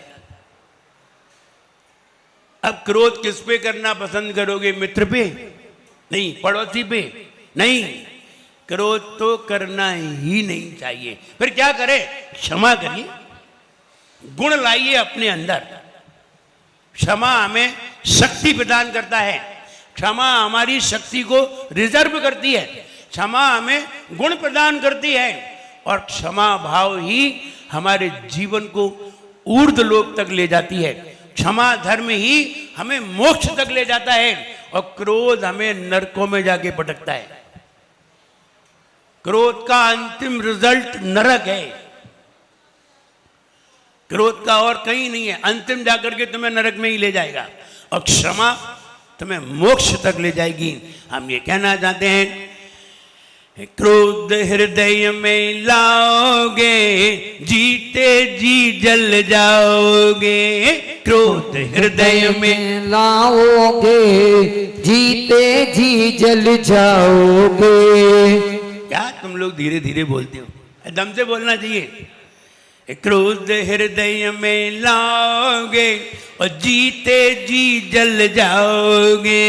क्रोध हृदय में लाओगे जीते जी जल जाओगे। अच्छा फल नहीं पाओगे, अच्छा फल नहीं पाओगे। अच्छा फल नहीं पाओगे, अच्छा फल नहीं पाओगे। क्षमा धर्म आभूषण है, क्षमा धर्म आभूषण है, मन में क्रोध प्रदूषण है। क्षमा धर्म आभूषण है, मन में क्रोध प्रदूषण है। क्रोधी का कोई हो, क्रोधी का कोई नहीं साथ निभाए। जीवन है पानी की बूंद कब मिट जाए रे हो। जीवन है पानी की बूंद कब मिट जाए रे। होनी अनहोनी हो, होनी अनहोनी कब क्या घट जाए रे। जीवन है पानी की बूंद कब मिट जाए रे। ओ जीवन है पानी की बूंद अब मिट जाए रे। हम असीमित ज्ञान लेकर के आते हैं, असीमित की चाह रखते हैं, लेकिन जैसे ही क्रोध में उतरते हैं हम असीमित से सीमित हो जाते हैं, अनलिमिट से लिमिट में आ जाते हैं। और जब क्रोध से क्षमा में जाते हैं तो लिमिट से अनलिमिट में पहुंच जाते हैं। इसलिए क्रोध हमें सीमित बनाता है, संकुचित बनाता है, बहुत छोटा बनाता है और बहुत छोटी बुद्धि भी कर देता है। लेकिन क्षमा हमारी बुद्धि का विस्तार करती है, हमें मोक्ष तक ले जाती है, हमें अवधिक ज्ञान, मना पर्याय ज्ञान, केवल ज्ञान तक ले जाती है। मतिक ज्ञान, शुद्ध ज्ञान तो हमारे अंदर है ही। इसलिए क्रोध से बचने का प्रयास करिए, पूरी ताकत लगाइए। कैसे बच सकते हैं क्रोध से? सबसे पहले आप अपने आप को समझिए। हम सामने वाले से क्रोध करके भी कोई बात कह सकते हैं, सामने वाले से प्रेम से भी कोई बात कह सकते हैं। एक छोटा सा बच्चा है, प्रेम से तो मान जाएगा, गुस्से से नहीं मानेगा, गुस्से से नहीं मानेगा। माँ ने बच्चे से कहा पी दूध, जल्दी पी, और चम्मच लगा दी उसके मुंह से, मुंह बंद कर लिया। उसने मुंह बंद कर लिया, मुंह नहीं खोला, वो चम्मच लगाती रह गई, दूध फैल गया इधर उधर। दूध नहीं, उसने 2 ठोक दिए बच्चे। ठोकने पर बच्चा रोने लगा, फिर दूध पिलाया तो नहीं पिया, मुंह बंद कर लिया। छोटा सा बच्चा, अभी 8 महीने का बच्चा है। अब बताओ, वो तक नहीं पी रहा है। अब माँ ने थोड़ा हंस करके बोली, बेटा सिर पे हाथ रखा, बेटा पी ले, खट मुंह खोल दिया। यानी गुस्से में वो बच्चा भी समझता है कि गुस्से में दूध पीना जहर है। गुस्से में दूध पिला रही है तो जहर है। तो बच्चा कह रहा था थोड़ा मुस्कुराओ, और थोड़ा मुस्कुरा के गो तो हम अभी पी लें। फिर उसने जैसे ही सिर पे हाथ फेरा, बच्चे ने घट पी लिया। तो माँ की समझ में आई कि गुस्से में कोई कार्य हल नहीं होता, प्रेम से होता है। चाहे बच्चे हों, चाहे और कोई हो, कोई भी हो, आप प्रेम से करा सकते हैं, गुस्से में नहीं करा सकते। मजदूर था, मजदूर 8-8 ईंट ले जा सकता था, लेकिन वो मालिक खड़ा हो गया और बोला जल्दी से ले जाओ, जल्दी से ले जाओ। गुस्सा करे तो मजदूर अब 2 ही 2 ले जाए, और 2 और 3 ले जा रहा था, पैसे तो 5 ले जाता था, अब 3 ले जा रहा है। और करो गुस्सा, और गुस्से में करके उसने कहा देख वो सामने वाला 6 ईंट ले जा रहा है, तू 3 ही ले जा रहा है। उसने उत्तर दिया सर ये बहुत आलसी हैं, दोबारा नहीं आना चाहते, इसलिए 6 ले जा रहे हैं। हम तो आलसी नहीं हैं, हम तो 3 बार ले जाएंगे, जो दोबारा नहीं आना चाहते इसलिए 6 ले जा रहे हैं। उत्तर दे दिया। लेकिन उसी मजदूर को जब प्रेम से बात की और प्रेम से जरा भोजन क्या खिला दिया, वे तो 8 ईंट ले गए। प्रेम से हर कार्य का हल है, गुस्से से किसी का भी हल नहीं है। गुस्से में कोई किसी के साथ रहना भी नहीं चाहता। कोई मान लीजिए कोई पुरुष है और महिला बहुत गुस्सेल है, तो पुरुष तो चाहता है मैं तो छोड़ के भाग जाऊं, और महिला है और महिला के पुरुष बहुत गुस्सेल है। अब क्या करें, उसके बस में हो तो चाहे कहीं भाग जाती, लेकिन अब क्या करें। कहने का मतलब ये है प्रेम से वो भी साथ में नहीं रहना चाहती, प्रेम से कोई भी साथ में नहीं रहना चाहते जब कोई गुस्सा करता है। और अगर प्रेम है तो व्यक्ति घर से कहीं जाना नहीं चाहता। इसलिए घर में भी प्रेम होना चाहिए, और इतना प्रेम होना चाहिए, इतना प्रेम होना चाहिए कि कोई घर छोड़ करके जाने के लिए तैयार ना हो। इतना प्रेम घर में होना चाहिए। और हमने पहले ही कहा है पत्नी से कभी भी गुस्सा ना हो, भूल के भी, क्योंकि पत्नी कुछ भी कर सकती है, कुछ भी। इसलिए उससे तो हाथ ही जोड़े, प्रेम से ही बात करो जब भी करो, और उनकी खाना पूर्ति करते रहो, क्योंकि वो तुम्हारे घर को स्वर्ग बनाने वाली है। इसलिए पत्नी पे क्रोध कभी ना करें, और बच्चों पे भी भूल के ना करें। ये तो बच्चे भी कहते हैं अभी हम भी तुमसे बहुत प्रेम करते हैं, बाद में भी फिर तुम्हें कसर तो निकालेंगे ही। अब बच्चों से भी नहीं करें और पत्नी से भी नहीं करें, और बच्चियों से तो कभी भूल के भी ना करें, क्योंकि पिता का पक्ष लेने वाली अगर कोई होती है तो बेटी ही होती है। वो लड़ जाएगी सबसे, लेकिन अपने पिता की कभी बुराई नहीं सुनेगी। इसलिए बेटियों पे भी नहीं करें। जब किसी से क्रोध ही नहीं करें तो क्रोध किस पे करें? खुद पर। क्रोध करें तो खुद पर करें, और श्रद्धा करें तो खुदा पर करें, और बहुमान, स्वाभिमान, गुमान, अभिमान करना है तो खुद ही पर। खुद ही किसे कहते हैं? जब हम भगवान की पूजन करते हैं तो हमारे अंदर स्वाभिमान होता है। जब हम महाराज को आहार देते हैं तो हमारे अंदर स्वाभिमान होता है। जब हम कोई व्रत लेते हैं तो हमारे अंदर बहुमान होता है। तो बहुमान करें खुद ही पर, स्वाभिमान करें खुद ही पर, श्रद्धा करें खुदा पर, और क्रोध करें खुद पर, और क्षमा करो सभी पर, सब पर क्षमा करें। अगर हम क्षमा करते हैं तो हमारा हृदय विशाल होता है, और क्षमा करने से सामने वाला व्यक्ति नतमस्तक हो जाता है। आचार्य शांति सागर महाराज जब किसी एक गांव में जा रहे थे तो लोगों ने उन्हें जाने नहीं दिया। जब जाने नहीं दिया, लोगों ने भी कहा अब क्या करें, और गांव वाले लाठी लेकर के आगे बोले नहीं जाने देंगे, और उनको मारने को तैयार हो गए। जब शांति सागर महाराज शांति से बैठ गए और उन्होंने जब लाठी चलाना प्रारंभ की तो उनके साथ कुछ सेठ लोग थे जो विहार करा रहे थे, तो वो उन्हें बचाने के लिए सामने आ गए। उन सेठों में कई लाठियां लग गई। बाद में पुलिस आई। पुलिस आने पर जो सबको पकड़ा गया, और आचार्य शांति सागर महाराज से पूछा गया बताओ इन्हें क्या सजा दी जाए। अब आचार्य शांति सागर महाराज क्या कहते हैं, इन्हें क्या सजा दी जाए? तो आचार्य शांति सागर महाराज ने कहा इनको मेरी ओर से क्षमा कर दिया जाए। जब उन्होंने ये कहा मेरी ओर से क्षमा कर दिया जाए, तो वो पानी पानी हो गए और शांति सागर महाराज के चरणों में पड़ गए और कहा भगवान अब हमें ऐसा आशीर्वाद दो कि हम भी आपके ही मार्ग पर चलें। और वे लोग कई दिन तक शांति सागर महाराज की सेवा में लगे और कई दिन तक बिहार कराया। अगर हम ये कह देते, अगर वो शांति सागर जी महाराज अगर ये कह देते कि इनकी पिटाई लगाओ, तो एक भी साथ में नहीं जाता। सारे सेवा में लगे, उनके सारे कर्म बदल गए।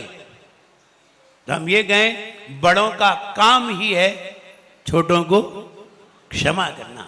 लेकिन उत्तम क्षमा की बात है, उत्तम क्षमा अलग चीज है, क्षमा अलग चीज है।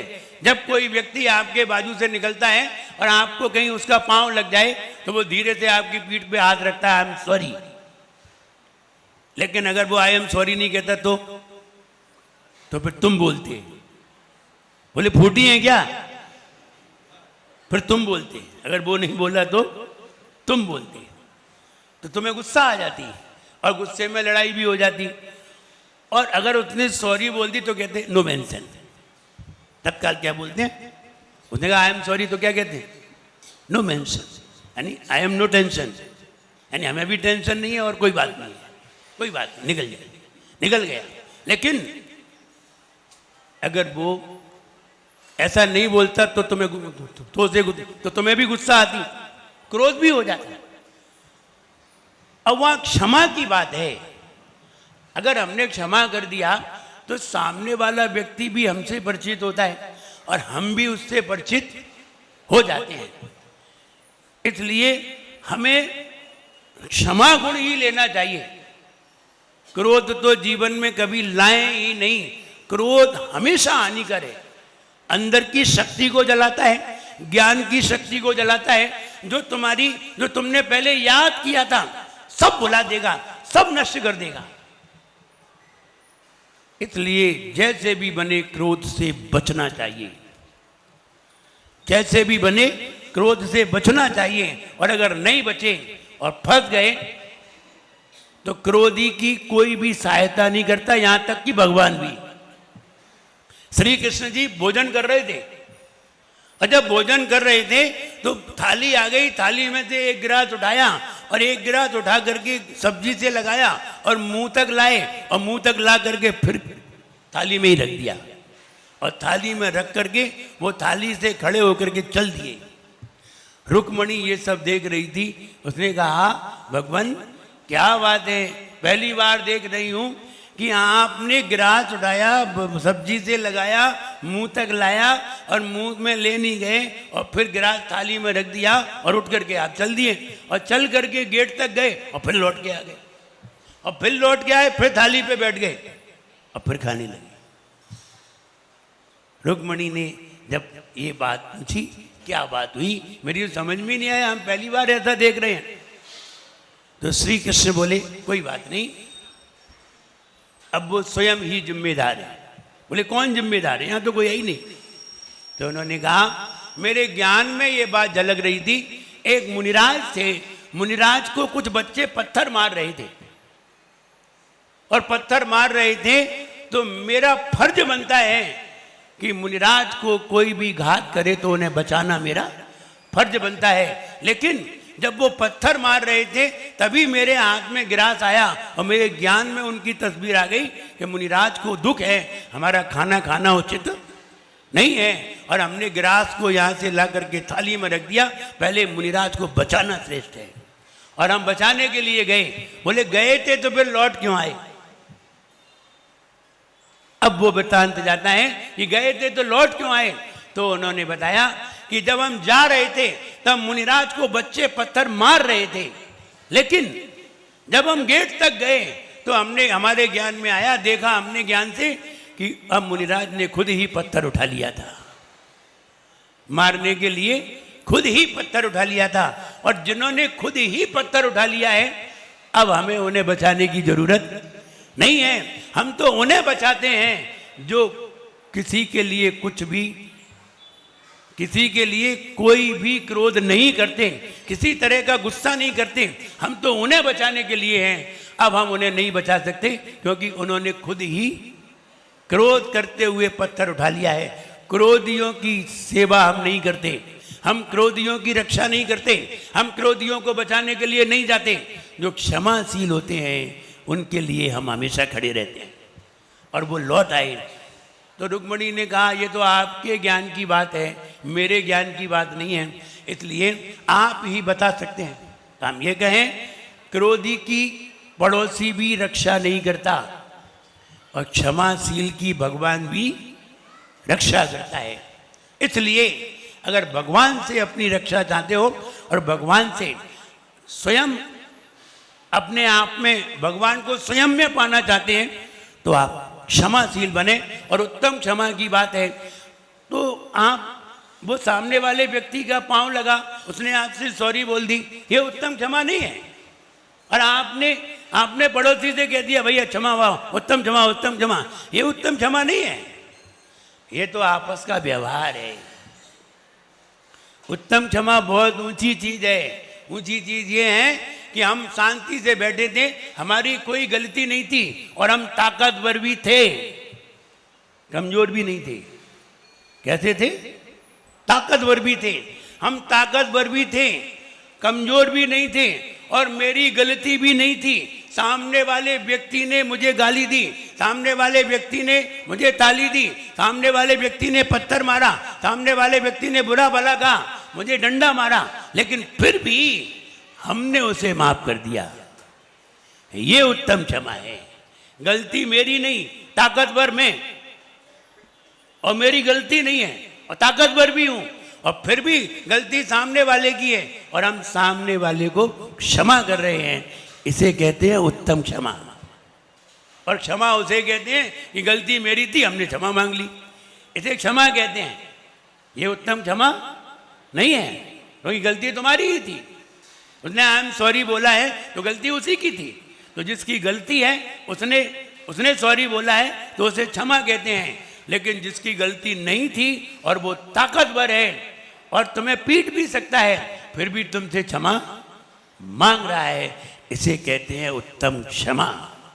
तुमने हमसे कहा महाराज मेरी गलती हो तो क्षमा करना, तो ये क्षमा है। और हमने आपसे कहा अगर हमसे कोई गलती हुई हो तो क्षमा करना, ये उत्तम क्षमा है। तुम्हारी क्षमा है और हमारी उत्तम क्षमा है। इसलिए उत्तम क्षमा के अधिकारी कौन होते हैं? मुनिराज होते हैं। ये उत्तम क्षमा करते हैं। और क्षमा के अधिकारी कौन होते हैं? श्रावक। सब लोग क्षमा के अधिकारी होते हैं। और तुम क्षमा वाणी पे कहने लगते हो उत्तम क्षमा, तो क्षमा वाणी पे क्या कहने लगते हो? उत्तम क्षमा। तो एक आध झापड़ दे दिया करो कस के।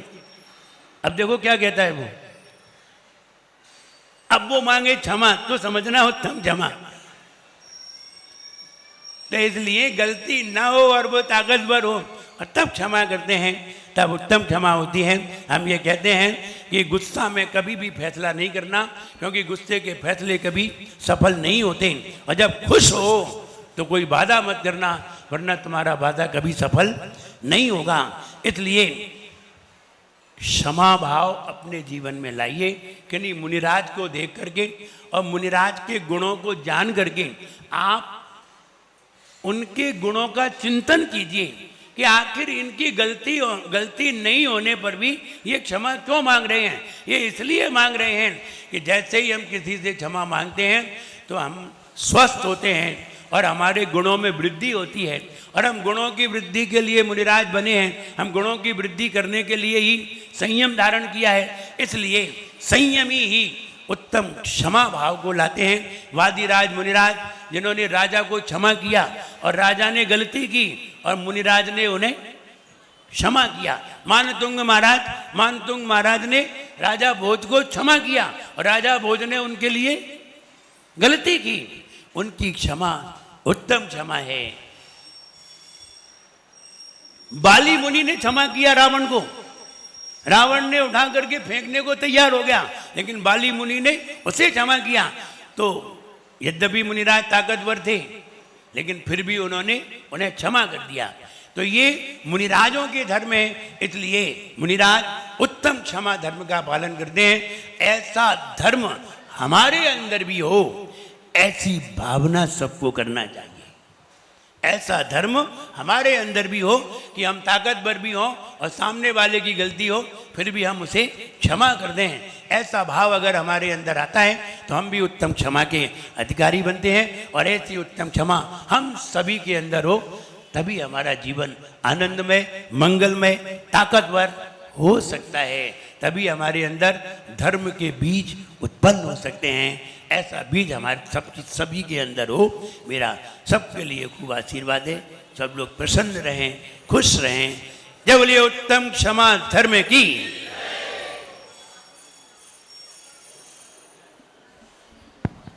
बोले परम पूज उच्चारण श्री 108 विनम सागर जी महामंदिराज की।